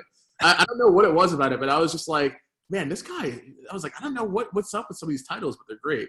Then from there, we have bonuses, like using Calendly, CRM. I like to have funny descriptions, like CRM o'clock. Who the fuck uses that? No one does. We had the role playing and live calls. That's I think that was part of the white label, or it was either way. It was in the training, and I really like those ones. I know it's like the old ones from like the original training, but I was like, these are good examples because most of our agents we don't have call recording, so I was like, right, might as well just use it. And for the ones that we do, we haven't had like insane breakout things that I'm like, okay, this is like super worthy of going in here. Mm-hmm. I don't know, I have a high standard for it. And then from there, we have our referral program, which is where we give to someone 250 smackaroos for any agents they send us. And or I will give you money and pay for your groceries. Whichever, I'll just give you the rest. I'll give you the difference. So we had an agent who we got him, he broke our listing record. We had gotten him a listing in a week during Thanksgiving week. I was shook. It was a FSBO who had been talking to the top ranked listing agent in their area, and they told him verbatim that they wanted to go with him because the other agent was talking about Zillow and and well, not Zillow, but like Zillow, well, yeah, like Zillow, and then like sending out mailers and like a lot of different like old strategies that they work but not as good as they could, I guess. And yeah. So they liked him. They told him verbatim, like, hey, you got our attention with Facebook ads, so clearly you know how to market. And he referred us out the ads. He referred us like 6 times. And I was like, bro, like he's got a family of 6. And I was like, I'll just buy your fucking groceries at this point. Like, Jesus Christ. Like, I'm just going to stop sending you money. And from there, we have the next level, which I think I added the video to this, but I might go reshoot it. But yeah, it's just me pitching them on the done for you. And that's the whole thing. Hopefully you can see it. I don't know if it froze or not. Did it freeze or is everything? No, it's looking good, man. Okay. Yeah, I'm just checking. Luke says, "Give me your training portal." Luke, I will send you the login so you can see. Just kidding. No, I'm not. No one gets the login unless they pay me. Unless you pay $2,000. Pay me $2,000 for showing you this, but yeah, like it's pretty. It looks really good, man. Like you did a really good job here incorporating the white label training in here. Obviously I see a lot of the videos in here, but also your own stuff. And then what's really cool with Kartra too, and you've probably utilized this because we utilize it in the course, is you can actually upsell them inside of the course. Yeah. Right. Yeah. So you can, is that what you do inside of it? Oh, hang on real quick. Let's clarify. Peter is saying, so the white label in the course so this is the white label in the course with some added extra. Yeah, this is like, there's aspects of the white label in here, but this is a course that Gary has created and cultivated from some of the white label stuff we give, as well as a bunch of his own stuff and his own, teachings of stuff to provide to clients as an upsell to get them into his ecosystem where he can bring them on as a done for you client. Yeah. The whole point is just to get them in an ecosystem and to get them comfortable with the idea of spending money with me. And then, I have them trapped for life. Hey, Gary, one thing here that I think you should add to this, which I ended up getting the idea, I think it was either Joel Kaplan or Blake Newbar, one of them in their courses where they add the testimonial side of it.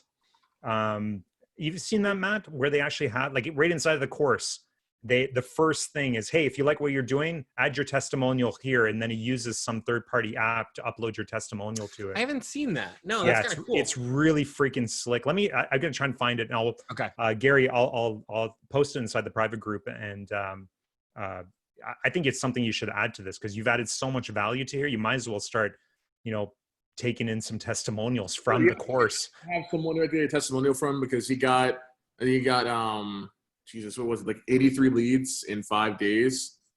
And he was like, holy shit, this is great. And I was like, I've been told you, bro. I've been told you this. And I mean, like I said, I mean, it's at the point where like a lot of people who come in here, some of them don't even watch, like I can see what videos they're watching and stuff. Like some of them don't even reach like this, you know, this next level video, you know, right here that talks about, you know, literally me just upselling them. Oh shit. Yeah.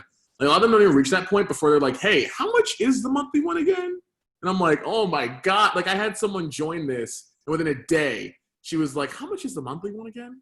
And I was like, Yeah, it's a big, give me your money. it's a big authority builder, no doubt. And it looks really good the way you've laid it out, especially the way you split it up too. It looks like it's, It was I mean, very Yeah, that's so. Yeah, Luke says video peel. oh, video peel?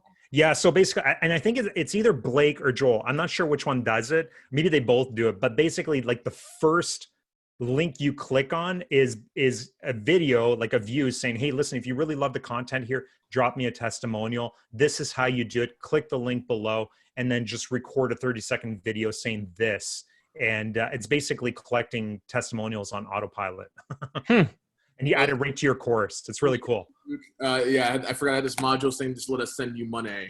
I just want Let us send you money. I was like, you know what? I want to have fun. Like it has the Gary feel to it. It's like watching a Facebook Live, only a little bit more structured. Look at fucking Gary trying to pitch his course here on our live. What is going on? One payment of 500, 2 payments of 300. Just kidding. Someone asked me a question. I'm kidding. I just wanted to answer the question, you little shit. oh, that's great. This is great, man. And this is what everybody should be doing. Everybody should be building this out, right? And it's not. I'll tell you what, that's one way to like pay for the academy really quick. Well, yeah. Use it, build your own course, start using it as a downsell from the done for you. When they can't afford that, sell the course. When they can't afford it, sell them the done for you.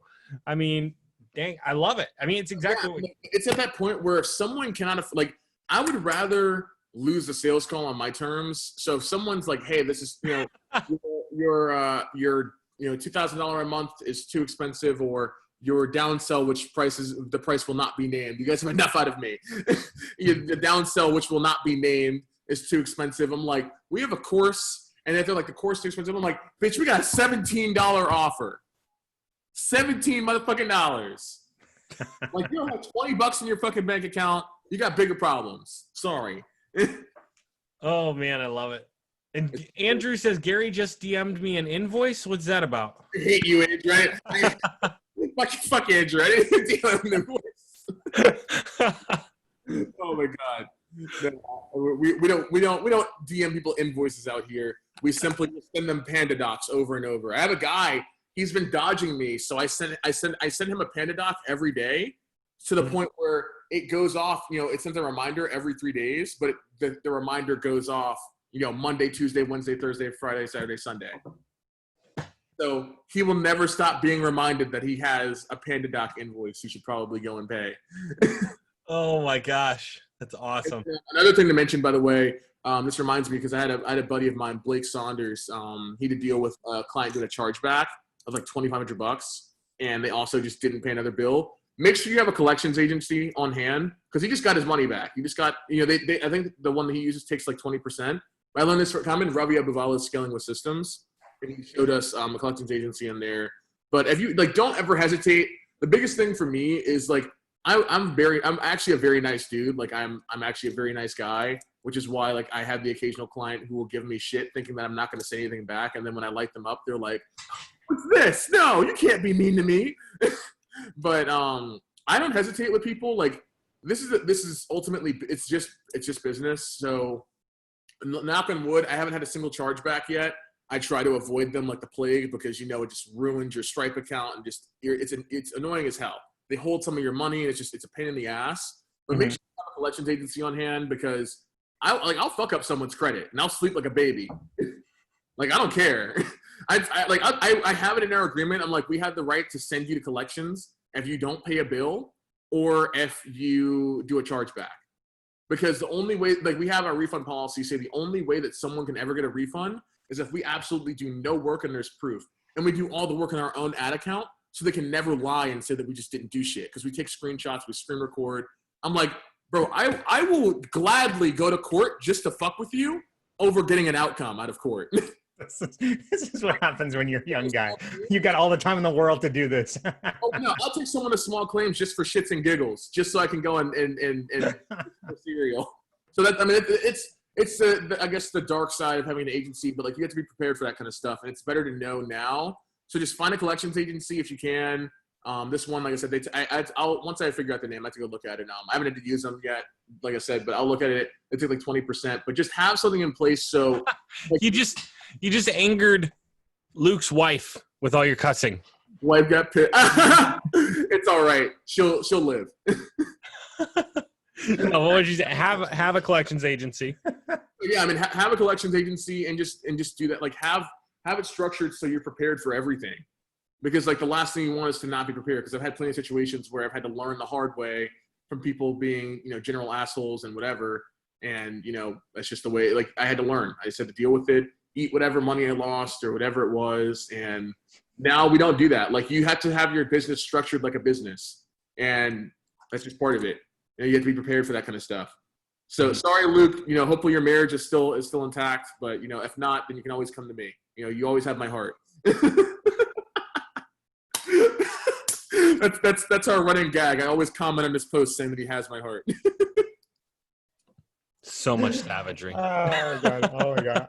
Well, listen, hey, Gary, we had a couple questions here. So thank you so much, first of all, for showing us the program that you've put together. I'm sure that it's added a ton of value here for members, and I'm sure it's given some people some ideas. Really quick question here. Actually showed up earlier. Let me find it here because he's posted it twice. Justin, where is he? Before you go there, the really important question: are you on Warzone?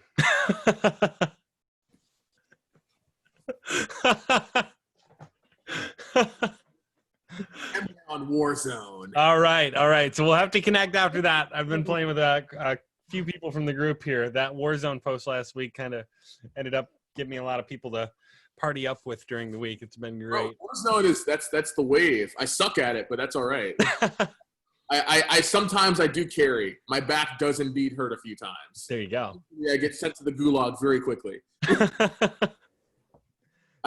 Quick question here, Gary, from Justin. For the long form campaigns that you run, are you segmenting the pixel by credit score only, or credit score, purchase price, or none of the above? Oh, so, I mean, we don't really do that much with long form, honestly. Like we do it here and there, just to test stuff out, but it's never really anything like crazy, I guess. Mm-hmm. So I don't really have much of an answer for that. Sorry, but yeah, like we mostly deal with short form. And then on the back end, we'll have stuff. And like when I work with Kyrie and his team, like we do a mix of long form and short form. So honestly, it just depends on how good the client's being with follow up. Like they have to earn those long form leads. I'm like, if you're not, because they're a lot more work, right? They're a lot more work. And like Kyrie and I have had this conversation numerous times. We're like, look, this person didn't do what they needed to do, or this person was being a pain in the ass, and not following up with the leads or whatever. Like they didn't earn long form leads today. Like they earned short form. Like it suck it up. Like we have ISAs that go and ask them questions and whatnot. So eventually we will always get a long form lead if they actually are serious. But no one, it takes some rapport to earn the juicy long formers up front. Sorry, Luke, I am now similar to you now. All right, guys. If you guys have any questions at all, this is the time to post it. We're hitting here 9:30. So and I'm sure Gary is a busy guy. He's got to go out. To his office still. He's still got to go to his office. Record some videos. And Gary, we appreciate all the time tonight and all the extra value here. Thank you so much for sharing. Quick question here from Dylan: lead forms, landing pages, or Messenger? What are you using? We use lead forms. For long form, we do use landing pages within high level. We use like the form builder, if I'm not mistaken. Mm-hmm. And I have to go double check with Kyrie because, like I said, it's at the point where I don't even look at that shit. Like I never have to, and it's a beautiful feeling. I'm just like, I know you guys are doing what you're doing, so just keep on doing it. I'm not going to question it. But yeah, we mostly we deal with Facebook instant forms, get their information right there. yeah, the lead quality can suck, whatever, but that's why we have the backup on high level, like the ISAs go and talk to them in the first place. So no one gets sent to the agent until they've talked to someone and we know exactly what they're looking for. We ask them like 13 questions. So like we will know exactly what they're looking for. The agent's not going to be in the dark. It's going to be a grand old time, pretty much. Yeah. No, That's that makes awesome. sense. Samad here asks, how do you make sure that you are getting quality leads? Run decent ads and hope for the best. Honestly, that's all you can really do. Like you can have stuff in place and that's great, but like sometimes you just gotta like Shane used to yell at me about it all the time. Like you just gotta let the ads run. Like just stop looking at the ads manager. I mean, I learned it from taking Sam Evans' course. Like stop staring at the ads because when you stare at them, they don't work. So you just leave it alone and hope for the best, and you make changes as you go. But really, it comes down to like price range and the questions you're asking. So in areas where we get leads for stupid cheap, I would always recommend. First of all, for me personally, I always recommend starting off with your 3 questions. Which Luke, please don't smite me for saying that. But I always recommend starting off with your 3 base questions with name, number, email. See what the CPL is like. And if you're getting leads for sub $1, or even honestly, I would say even like $1.50, $2, like test out long form, asking more and more questions. We usually do like a mid form, so I'm just mid form Gary instead of long form Luke, if anything. We just ask him things like I have to go back and look, but we ask him like their price range, not their price range, excuse me. If they're pre-approved, if they're working with an agent. What else? We have some of the other things. I just got back to Tampa for Mother's Day. I had a Mother's Day week, so I took a nap for this whole thing, and It's all good. It's all good. Yeah. But those are some of the right. What are you? When are you looking at? So time frame, right? Yeah, time frame. When you're looking to purchase, would be one of the questions. Do you rent or own? Would be probably one of the other questions. Yeah. So you can identify whether or not it's a renter or a seller. Yeah. Or somebody owns a home, right? And are you working with a real estate agent? Are you pre-approved on the lead forms? Yeah, for some of them, yeah, we do ask. And they pass, eh? You never get them denied? Yeah, we ask them if they're pre-approved for a home loan. Simple as that. Nice. And I was surprised. I was very surprised it passed. I just did that just because, like I said, that agent called me. And first of all, this agent who in particular, don't go snitch on me to her because her broker doesn't know. But her broker spends like $4,700 a month on all sorts of leads except from Facebook, and she spends $150 in ad spend. And she called me one night and was like, "These leads are better than the ones that my broker gets me." I was like, "Oh." She's like, "Don't ever say that. Don't ever say that." Well, and I think the other thing too is that it's not there's a lot of variables here at play, right? Like it's not just like, I mean, if you're going to be generating 400 leads a month or 200 leads a month or 100 leads a month, there's always going to be a certain percentage of those leads that are going to be bad leads. You're going to have a certain percentage of those leads that are going to be good leads. But at the end of the day, it really starts falling on the follow-ups, the quality of the follow-ups, the systems that are in place in the back end, and also the capabilities of the real estate agents. Like, can these real estate agents actually take a cold lead and convert these leads into something, as opposed to, because it's very, very different than an agent sitting in an open house and meeting people face to face. Very different than an agent getting phone calls into their office from somebody that's looking for, to buy a house right away.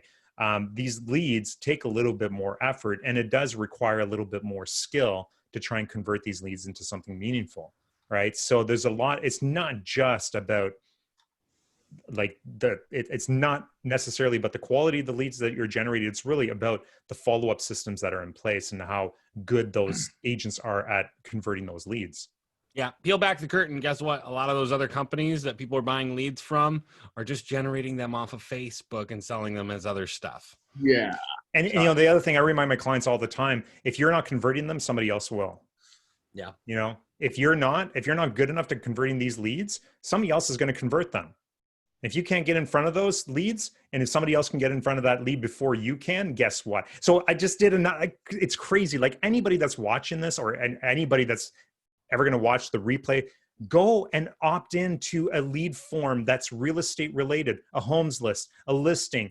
I just opted into another one where it was a how much is your home worth, right? Go opt into one of those and then watch all the ads that appear on your news feed. Well, guess what's happening to your leads? It's the exact same thing. They're opting in to your lead form, the ones that you're running for your clients, and guess what's happening to them after? They're getting more of those. And so that means other agents are getting those leads. So if your agents aren't following up, and if you're relying on like long-term, like, and I get it, like long-term follow-up is important, stuff like that. But the most important thing is to get that agent to make that phone call and convert that lead as fast as possible. Because so much can happen in a week, 2 weeks, 3 days, a month.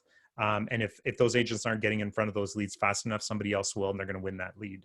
Yeah, that's what it comes down to. That's why our qualification process is so hardcore. Like it has to be like I don't want to deal with agents who can't actually convert someone, and then they're just like they're bitching and moaning to me about, oh, the leads suck and yada yada. I'm like, I know the leads don't suck because you might have someone else in your area who's getting leads and they're converting them. Like I had someone who had the audacity to tell me and Kyrie that the leads sucked, and I was like, there's an agent who's not even using the ISAs, and she's in the exact same area. They're both in Tampa, and she had a pre-approved buyer within a week. And by the end of her first month, she had 3 of them who were dead serious, one of which put in an offer. And the offer did not get accepted. But the point is, that person still took enough action to go and do all these processes.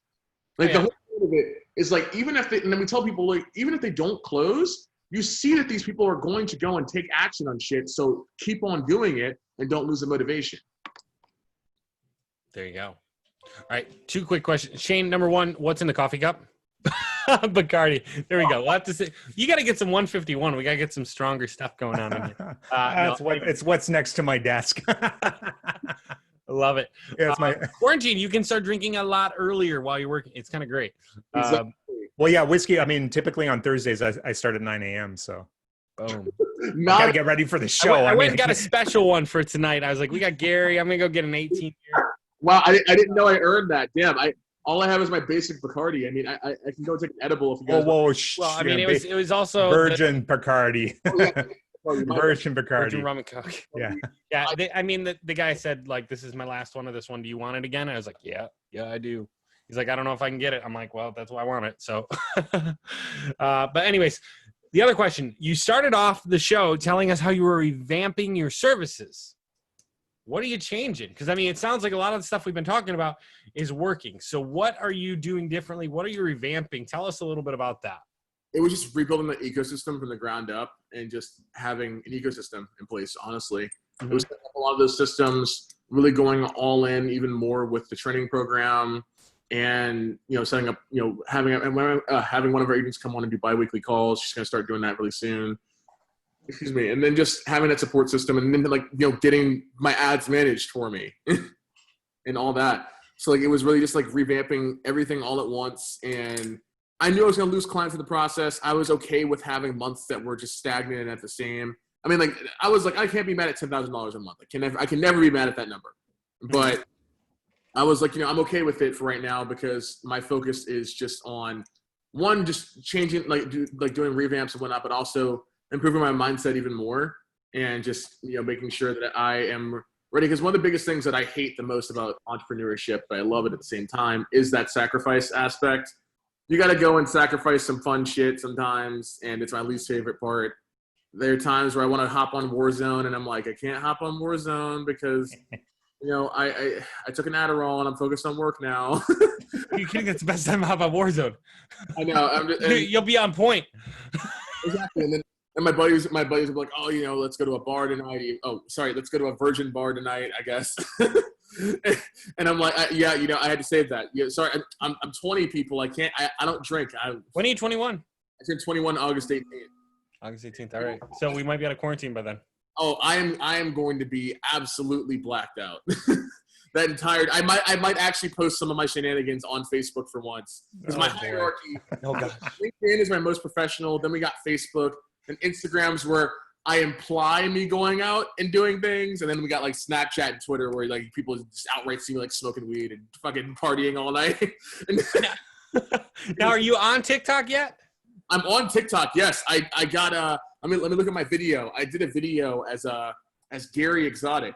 As you might have seen that Facebook. That was my most watched Facebook Live of all time. I think I had 80 viewers, and I did it just for shits and giggles. I dressed up like Joe Exotic. I put a mop on my head for the mullet. I got a redneck hat from Walmart, a redneck belt. I just got a lot of redneck shit. Let me see. Here we go. Hi, folks. Oh shit. My name is Gary Exotic, and I just want to let you know beautiful bred tigers in my zoo, and I hate that fucking bitch Carol Baskin very much. So Yeah, there we go. That's Oh my awesome. God. I was on Facebook Live, and I had a shit ton of people watching it. I think I had like 12 inbound leads or something. It was crazy. And all I did was just go and basically regurgitate the same content that I have in the past. I was like, I've done so much content on my Facebook Lives that I'm at the point where I can also go back to some of that old stuff and come back with a new perspective. So I have close to 100 Facebook Lives, something like that. I think we're getting up there. That's wild. So, you know, on That's that. wild, Gary. Oh yeah. So hey Matt, don't you? We should start doing the TikTok thing like you did with Ed, with all our guests. I know that should be a thing. Yeah, it should be a thing. Let's do one. Let's see. Get your phone. All right. Let's do All it. right, here we go. You're gonna be on Matt's TikTok channel here. Nobody follows me yet. It doesn't. Well, eventually, maybe somebody might follow you if you have God, Gary. how many on. people are here are on TikTok? I'm curious. Hang on. Man, it's rough. You know, I have like I have 2 followers on TikTok.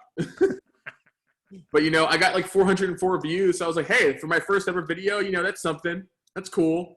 I don't really use it much at all. Like, I think the most I'll do is like maybe just like pull a chair out of my refrigerator or something and just see what kind of reactions I get from it. But that's about it. All right. What are we going to ask Gary? What's the key to succeeding as a new agency owner? All right, so give me a second. Now that you have 10 seconds to think about it while I intro us. Ready? Get ready. Here we go. Buy my shit. What's going on, everybody? All right, we are on Whiskey Thursday live with Gary. Hang on, I gotta go back. Yeah, see, you fucked it up, Matt. You guys, you're seeing like behind the scenes. Here we go. This is like third glass of whiskey, so here we go. What's going on, everybody? Live on Whiskey Thursday tonight with Gary Gray. Gary, what is the number one thing new agency owners need to learn? Build a brand. Hang on. And you've only got like 6 seconds to say it. Ready? Build a brand that people want to follow and have a personality. Boom. I'm going to go back to me. You heard it here. Go do it. There we go. And I'll post that shortly. TikToks are just so simple. I don't know anything about making them. I did the Gary Exotic thing in one take. So, you know. That's awesome. That was So pretty you saw cool. the B-roll. You saw how it works. There we go. I've seen the error of my ways now. I'm clearly not as skilled as you. I will get up there one day. Brandon Braun. What's that? TikTok and Brandon Braun. TikTok and I know we got some ideas there. But anyways, going back to that. Where were we? I don't know. We got distracted. A little bit of We get ADHD. distracted. Well, let's go back to some of the questions. We got quite a few. Did you kind of sum up what you were changing? It was basically your ecosystem. You weren't changing services. It's basically ecosystem. The ecosystem itself. Just doing a facelift. But you're pitching brand now.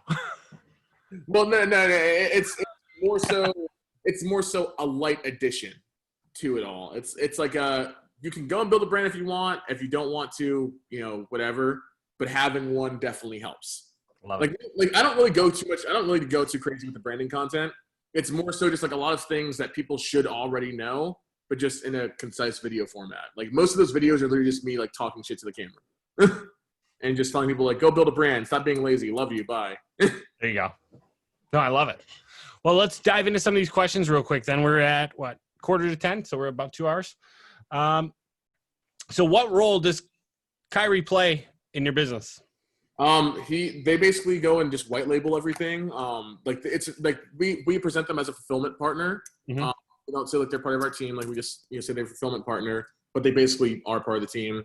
They go and build the ads. Kyrie sent me the thing, he's probably made it a lot more pretty, but he sent me like the whole sheet thing for it with everything they do. But yeah, they talk to clients for you. They have biweekly calls with them, hold them accountable. We have a Basecamp channel for all of our clients that are with them, and yeah, they basically just handle like the day to day, and I don't have to do much except collect a paycheck. Nice. And that's the point I wanted to be at. Because some people will get offended and be like, oh, well, what the hell am I paying you for? And I'm just like, because we have the systems in place. Why else? Like, There you go. That's why. And from there, like, we provide so much value that it's a no-brainer. Like, we have people who've gone through, like, especially the people who are genuinely good fits. It always depends on the person's personality. We've had people go through and they're like, you're undercharging for this. And I'm like, I know. So buy my shit. Yeah. I'm like, here's the invoice. Now pay it. Yeah, exactly. Like, if you only knew how much it costs to even season this pixel, there's no way you'd be there. Not in a year. Not in 10 years. Yeah. It's one of those things where I'm more than happy to pay Kyrie and his team. They ask for a more than fair price, first of all. More than fair. Mm-hmm. They also do ISAs. They have ISAs, too. So I'm like, it's a 2-for-1. For those, because I use them and Power ISA. I use Power ISA for like our lower lower ticket clients who are just like on tripwire offers basically. So because that way that payment structure works a lot better for them. But I mean, regardless of whoever, like we get solid results across the board. No one really complains about it. And if they do, then we usually try and iron it out as soon as we can. Or they go to Kyrie and the team. Like, I don't get those random ass calls anymore. And I tell people, I'm like, don't fucking call me randomly. Like, I'm not going to answer the phone. Like, I will blatantly ignore your call. I don't care if I'm playing Warzone or watching paint dry. Like, I'm going to ignore your call. Like, I had someone call me earlier, and I was like, you can send me a message. I'm not going to answer your phone call. I just got back from my trip. I'm not going to take any calls today.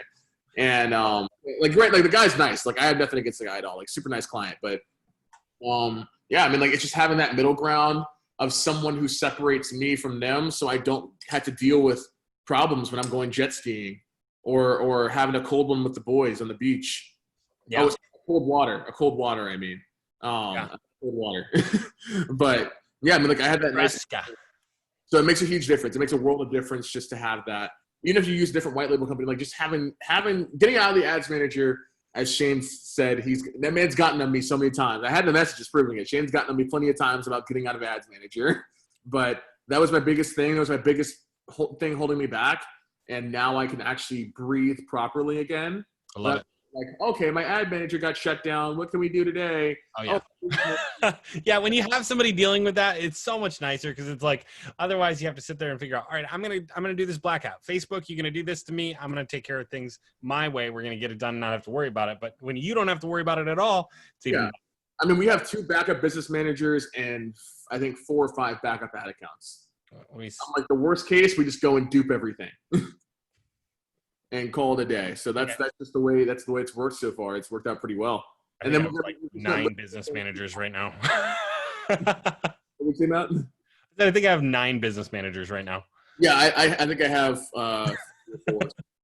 I just keep making new business managers because I'm like, I do not want to deal with the whole your business manager's been shut down for 7 days. Yeah.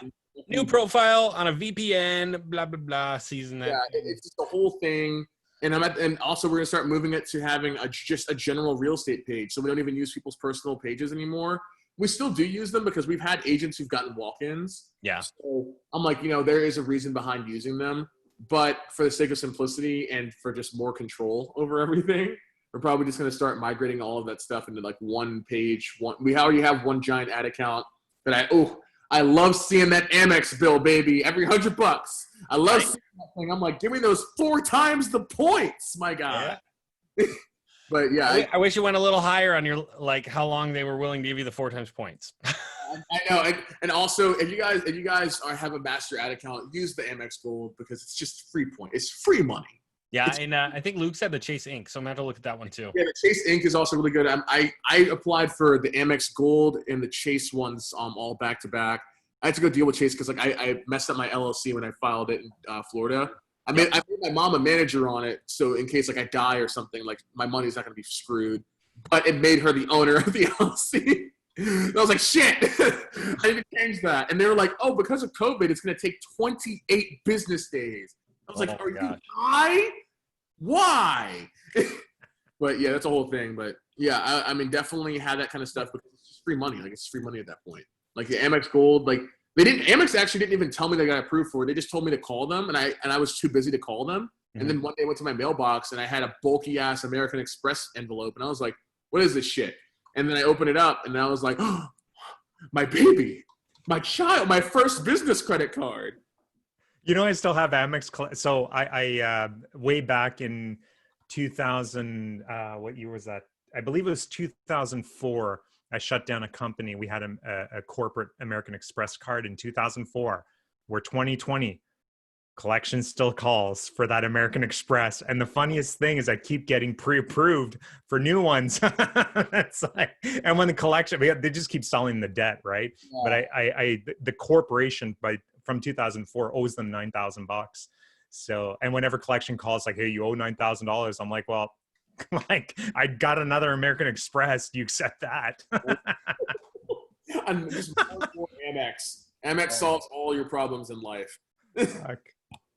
Anyways, let's run through these questions here. We're heading close to 10 o'clock. So we're going to do lightning round because we got quite a few of them here. Are ISA included in your packages? Yep. Sweet. There's only a few that it's not, and those are tripwire offers. Okay, perfect. Let's see here.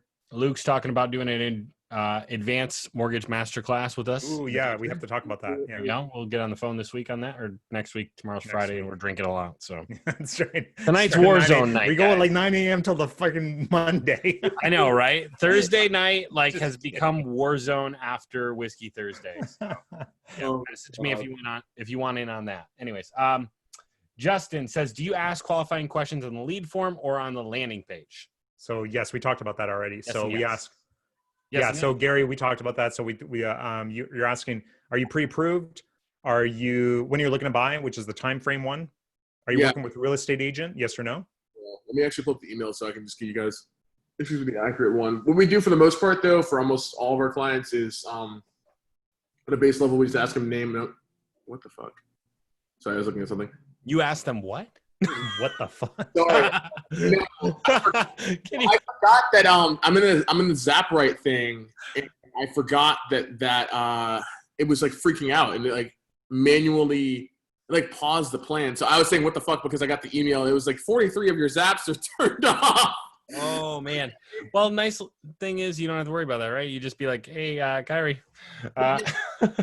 They use their Zapier, so it's fine. I'm not tripping about it. But like, I need to go fix some of those because a lot of those are like on our. Fair enough. We'll dive through these. Genuine foul language, more so just because I didn't realize I got that email. Okay. So aside from me almost having a heart attack from that, we ask him. Oh shit, I don't know if it'll show, but yeah, it's in reverse. But we ask him name. No, it comes up properly. Oh, okay. Yeah. You know, ask him name, number, pre-approved, timeline. Yeah. Currently working with a realtor. Okay. We'll talk more about that after the show. Yeah, those are just like the base level stuff that we ask. If someone that's also like I said, depends on someone's CPL. If they have a low enough CPL on short form, then we will go and switch to long form and see how it plays out. Sometimes it sucks and we get leads for $10 a pop, and I'm like, back to short form we go, baby. Yeah, I never ask if they're currently working with a real estate agent. And I'll tell you more about that after the show. Excuse me. I would recommend. We'll talk more about it. I'm pretty sure you'll pull it. Anyways, so because if they say yes, you're not supposed to be calling them. Giovanni says, by the way, whatever happened to the? Oh, that's me. Whatever happened to the other group Matt set up, the one for course members on the gaming platform? I don't remember which group we're talking about. We'll have to talk about that later. But shoot me a message and we'll figure it out. Let's see. Dylan says no to addictive. Drop TikTok once I found out China owns it. Everybody's anti-TikTok. Right, whatever. China owns everything. It's like, Everything. The phone made in China, made in China. Right. Like everything. He says from his Samsung phone. Yeah, from his Samsung phone that was produced in China. No, I'm just kidding. Let's see here. Wait, so we shouldn't run ads from the client's business page. No, Smed. Anyways, there are multiple options there. It's not that you shouldn't. There are different ways of doing it. It's not necessarily wrong, but there are, like I said, multiple ways of doing it. So let's see. So your white label includes your ISA in their fee. Okay, so that's to Kyrie. For Kyrie, their ISA is included in their fee. So there's no extra cost after their because they have like a month. They just charge you monthly on a monthly basis, for each client, and it includes everything, and it's great. I love it. Giovanni says he was referring to the Discord. Yeah, we did try to do the Discord thing in the group. It just got to be too much when we're going back from Facebook group because some of the people didn't want to use the Facebook group anymore. Some people didn't want to use Discord anymore, and it just became two things to keep track of. So we just stuck with the Facebook group instead of Discord. But I do have a gaming channel Discord. So like I said, hit me up if you're trying to game. I'm trying to play some Warzone, man. I'm going to add you on Activision. Yeah, you better. Let's run Warzone tonight. I'm down. I'm down to climb. I will be doing it. Let me know when you get back from the office. I might even bless you with some Warzone before I go. There we go. Looks like we're all the way through. So again, you guys, if you are still watching, hashtag Super Trooper. Super Trooper. There we go. Season 2. Hashtag Super Trooper. Super Trooper. I love it. There you go. Hashtag Super Trooper. Also hashtag live if you're watching live still. If you're watching the replay, hashtag replay. Let us know. Are you a live Super Trooper? Are you a replay Super Trooper? Either way, we're really excited that you watched this whole show. It means a lot to us that you guys come out every week and check this out. Let's see. We've got, almost 30 people watching live right now. So I've got one final. I'm going to ask the last question here before we let everybody go really quickly. Yes. Gary, I've got to know, 19 years old, you're making $500. You're not sure what you're going to do. Your choices are jump into the academy, spend $1,000, or go and find a job for $15 an hour, right? One of the things that scares the shit out of me is, someday I have to go work at Walmart. Nothing against Walmart people. It scares the living crap out of me, right? I don't want to be that person. And now it's what motivates me to keep doing what I do every day. Aside from that, tell me what it feels like to be a 19-year-old or 20-year-old. Like, you're making good money now. Look at the apartment, right? You got this nice big apartment. Dude, show us this place. You're like so. No, you can't see anything anymore. A little bit of a mess, but I will show you guys the part that my mother hates the most about it, which is my trampoline on the balcony. What? Yeah, so you're like 13 floors up. I live in downtown Tampa, as you can see from this lovely skyline, all this kind of cool stuff. Where's the trampoline? Let me get my flashlight on my phone because I have no lights out there, and my kitchen is a mess because I got an office chair to replace my old piece of shit one. So get a main gear. They're underpriced. They're amazing. Got a trampoline right here. That's not a trampoline. I'm going to do you guys a little favor, and I'm going to jump on it while we're on this Whiskey Thursday. So I'm going to get this nice little workout in. My mom hates being on my balcony. She thinks I'm going to die one day, but it's all right. Okay, Gary, back to my question. I think this is officially the most dangerous activity anybody's ever done on Whiskey Thursday. After having something to drink as well. Even worse. That carbonated Coke will not. That's right. Carbonated Coke gets to your head. No, I'll get on my bike and then I'll just jump on the trampoline while I'm on my bike and just start doing tricks while I hold the laptop. And we'll see how fast I die. So Gary, tell us how does it feel like 20 years old, man, doing, you're making good money, $10,000 a month. That's not bad. You've done, you've had some months where you've made $13,000 a month. I mean, that's still a pretty decent, and running your own business at the same time. Sorry, we missed everything because I was talking. No, you're good. I say my highest, I think my highest was just like 15 so far. Yeah. So how does that feel, like being 20 years old and crushing it? That's a really good question. Like you got, like, your family must be looking at you like, oh my God, it's a rock star, Oh, yeah, it's especially funny with like the family members who doubted the shit out of me, and they were like, you need to get a real job, yada yada. And now they're like, oh my God, wow, you're doing so well. And I'm just like, well, I mean, people go to school for years and come out and don't make that kind of money. So like at 20 years old without a degree, I assume. I mean, maybe you went to college at 14. I did this in 2.5 years. Almost 3. We're coming up on 3 years in a few months, but I started my agency 2.5 years ago, and I just didn't look back since. I mean, I dropped out. I started my agency when I was in my first semester of college, and then I just hated college, and I dropped out. And yeah, I just learned the hard way. But I mean, it's definitely a great feeling to be able, because like this apartment, everyone who knows the backstory of it knows that. Like, so I met my old roommates You guys are gonna have a good laugh from this. My old roommates on PlayStation, our junior year of high school. I kid you not. And I went to visit them after we graduated. I came here to Tampa because they lived here, and I always wanted to live in Florida anyway. And I enjoyed it. I came for spring break week, so we just got blackout like every single day. But I saw this building. We came downtown, and I saw this building, and I was like, something. And everyone who knows me closely knows I have a very good gut feeling. My gut instinct is almost always right. Every time I don't listen to it, I play myself in some capacity. And it's never been wrong to this day. And I had a gut feeling, and something told me this building was going to play an important part in my life. And I was like, I don't know what the fuck this building is about. Like, it could be a condo, it could be an apartment. Who knows what it is? It's a tall building downtown. And I looked into it lightly, saw it was an apartment, saw that the rent was very high, in the 2000s plus. And I was like, Jesus Christ, I'm broke. I can't afford that shit. And then I came back here a second time to visit, and that's when I decided to live here. And then I saw this building again, and I was like, that's going to be the one. I'm going to live there. I'm going to live there. I don't know when, but I'm going to. And I busted my ass. Sorry, my lights behind my TV just turn on and off sometimes. So that's why you probably just saw light flashing on me. But yeah, I decided, I'm very hard-headed and stubborn, and people who know me know that if I want something bad enough, I'm always going to get it because I'm just hard-headed as shit.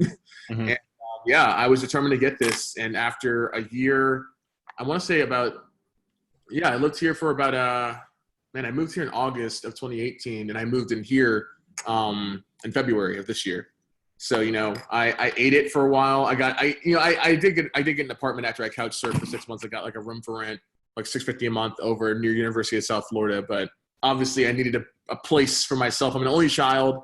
I'm fine having roommates, but I didn't want roommates. I was like, I want to be able to come home, and I want to go put my clothes in the washing machine and be able to walk naked in my kitchen and get my clothes. It's just the simple things, right? Things in life. Where I'm like, I hope no one in the building right across from me has seen me, butt naked, but I'm sure they probably have. I'm sure you don't give a shit. But yeah, it's being able to just come here and see everything and be like, I earned all this. I earned it all. There was nothing that was handed to me from it.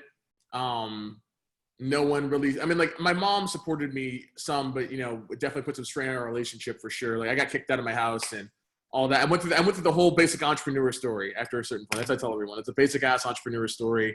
I slept in my car in a Walmart parking lot. That was not ideal. I woke up freezing cold. It was pouring rain. It was just one of those, it was like something out of a movie. It was one of those moody atmospheric kind of things. And I was like, man, I hate this. I'm poor. And I decided to get my life together. Now I have this, and it's a great feeling, especially at 20. Because I see a lot of people my age. Jesus, all I see on my Instagram right now is finals are killing me. I hate finals. I'm like, finals who? The hell is that? You got to go count your money. I need to go count my money real quick. I got one of those little money guns. I just shoot money whenever. I saw that you had a money gun. Oh yeah, I use it as part of my pitch now. It's really fun. That's awesome. Yeah. Well, listen. Don says, Gary, when did you blend POD with Matt and Shane's course? Wait, who said that? Don Freed. Oh, I didn't know Don was in there. But yeah, POD definitely so for me, a lot of the coaching programs I got after the fact were all because of plateaus that I was reaching. So POD is run by this super great guy. His name is Alex Schlinsky. It's a prospecting on demand. Okay. Prospecting on demand lead. And it was a great program I got into, but I had met Alex. If you go on his Facebook, if you go far back enough, you'll find it. I hated him when I first met him because they had a free event here in Tampa with a bunch of e-com, marketing, sales, whatever, and he was part of the sales, if I'm not mistaken. Right. And I asked him. I basically I had met him when I was at $3K a month. I kind of plateaued at that point, and I didn't really plateau for a long time. It was maybe 2 months of $3K, and I was like, I'm plateaued. I need to up my income, and I had a fear of rejection. I don't know what it was, but I had a fear of rejection, and he called me out. The reason why I hated him was because he called me out in front of 50 people and called me up to the front. And I was like, Jesus Christ, why'd you do this? But he basically just ran through it not being afraid of the rejection and all that kind of stuff. And then I joined POD. I joined POD last December. That's actually the last program I've recently invested in. But it was great more for the accountability. So I use a lot of Alex's accountability. all the programs I join them for specific reasons. Like I joined you guys for real estate and learning how to actually market it properly and how to sell these agents properly. Then I joined Mitch Gonzalez's program for LinkedIn mastery and also improving my sales game because their sales training is phenomenal. And then I joined Ravio Buvala's Scaling with Systems, got my VA. Love my VA to death. He's been with me for 8 months, and I couldn't ask for a better team member. Love that guy so much. And I've made, I think from Ravio's program alone, I've made like $30-something thousand in revenue. Mm-hmm. I combine all the stuff. So like really I've made money from every single program I've joined. Yeah. And then from there I joined POD for the accountability. And when I joined POD in a unique situation because like their big thing is getting agency owners from 0 to 10K. And within like a day of me joining, I hit 10K. And I was like, oh, give me my shirt. I was like, I want my shirt for this. There you go. Well, I mean, Peter and Ed have both kind of said the same thing, if I remember right. It's basically like from the academy, when they've gone on to other stuff, it wasn't so much that it was like they needed to go learn this thing. It was like they needed some details in this one area, right? And because the systems are the same. You work the numbers backwards and you go do the system. Oh, yeah. And that was the biggest thing. Like my biggest hoop was investing in myself. Yeah. And, you know, now, and the beauty of it is I can write off all these things on my taxes. But best believe I abused all of those things as write-offs. Well, we won't say we abused anything like that. We utilize. You're still 20. You're still 20. We're not going to say stuff like that. There are some powerful people out there. We don't abuse tax anything. Utilize the ability of having business expenses. Fuck the tax man. I can say it all day long. The Canadian says it. I mean, people are going to go. He's going to get us audited. Come audit me. I don't give a shit. I'm gonna have, Fuck like, you. IRS agents show up at my house and audit me, and they're gonna be like, "Yeah, we're just gonna have to watch you while we audit you. So you can just sit down on the couch, son." And I'm like, "What?" He walks around his kitchen naked, and they may not want to do that. I walk around my kitchen naked, and I don't. Hey, you know, like like when they audit you here, they buy you lunch, eh? Did you guys know that? What? No, Canada. They take you out for lunch. Are you kidding me? Oh my god! I'm just kidding. Oh gosh. I thought Canada was that nice. I was like, it's Canada, dude. We didn't doubt you, man. We were like, You're like, it's Canada. It's like, hi, Mr. Hill, you're being audited. Can we take you out for lunch?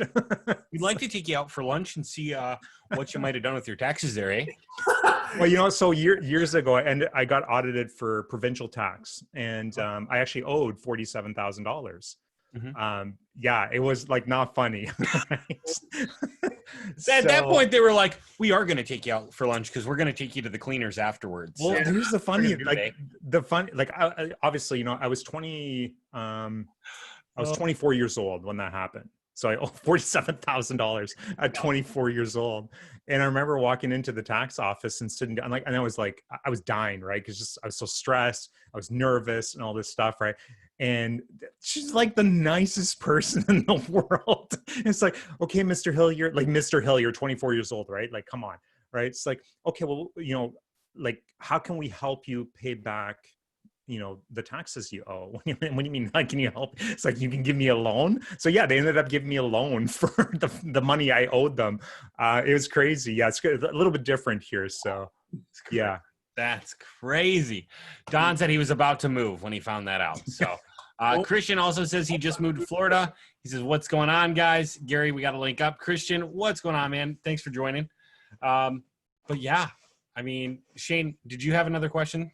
I have no other questions, Gary. It's been a blast having you, and I'm sure Matt feels the same way. You know, it's an honor to be part of your journey, and especially, you know, being able to help a young guy. This is, you know, it's great. You know, I'm so happy to have been a part of this for you. Of course, you know, you've done other coaching and stuff like that, but you know, I feel like you kind of started it with us, right? Yeah, I started. And you guys are my bread and butter. I talk about it nonstop, even though the program is closed now. It's still my bread and butter.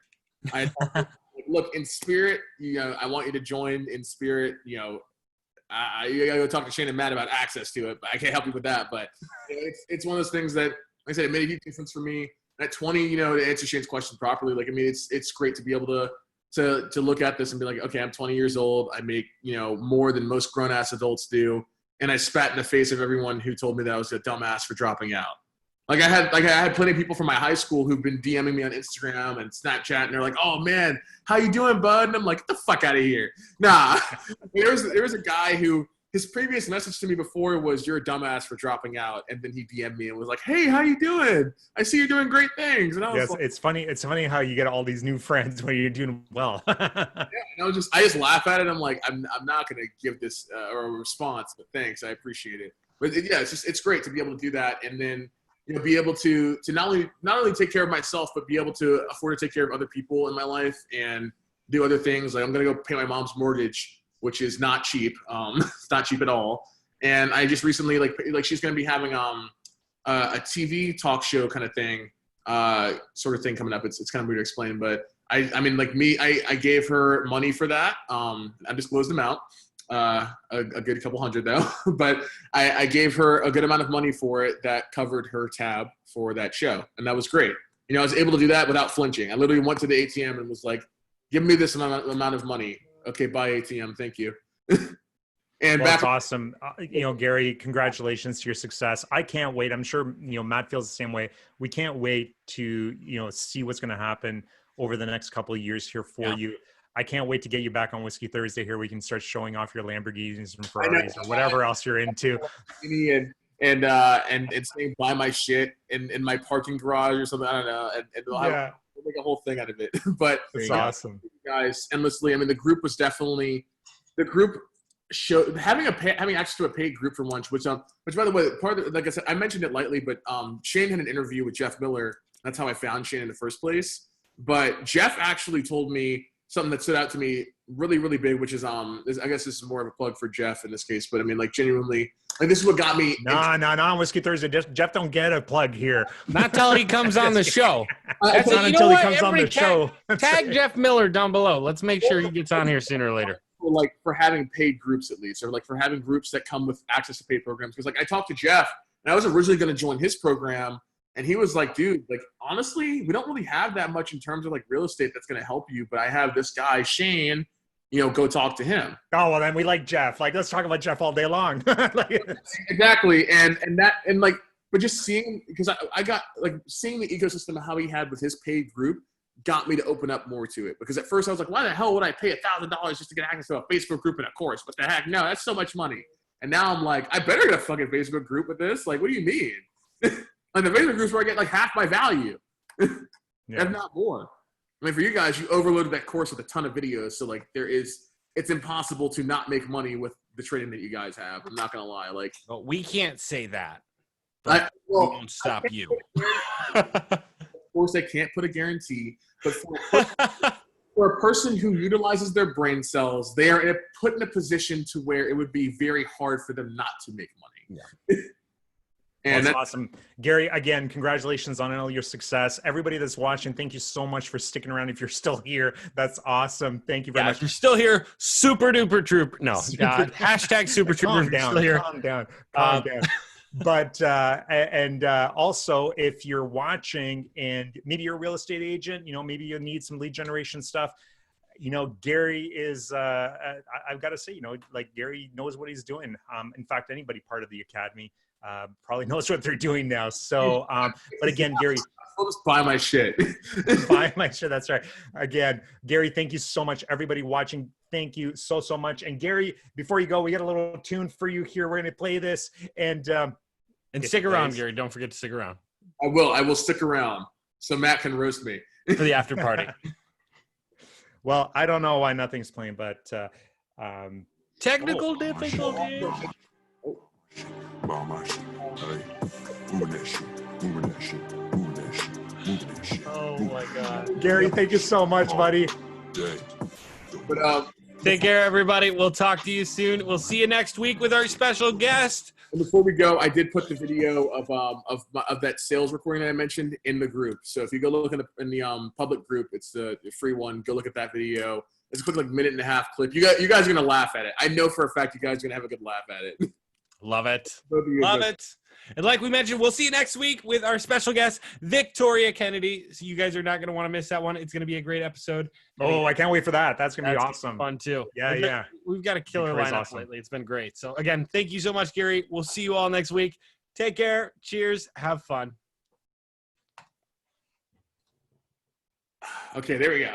We are Okay, not- so it should be good. Please roast me. Stop. Great, the man. recording. Good job. Sorry, YouTube or Facebook or whatever, whoever's watching the recording. Yeah, I know.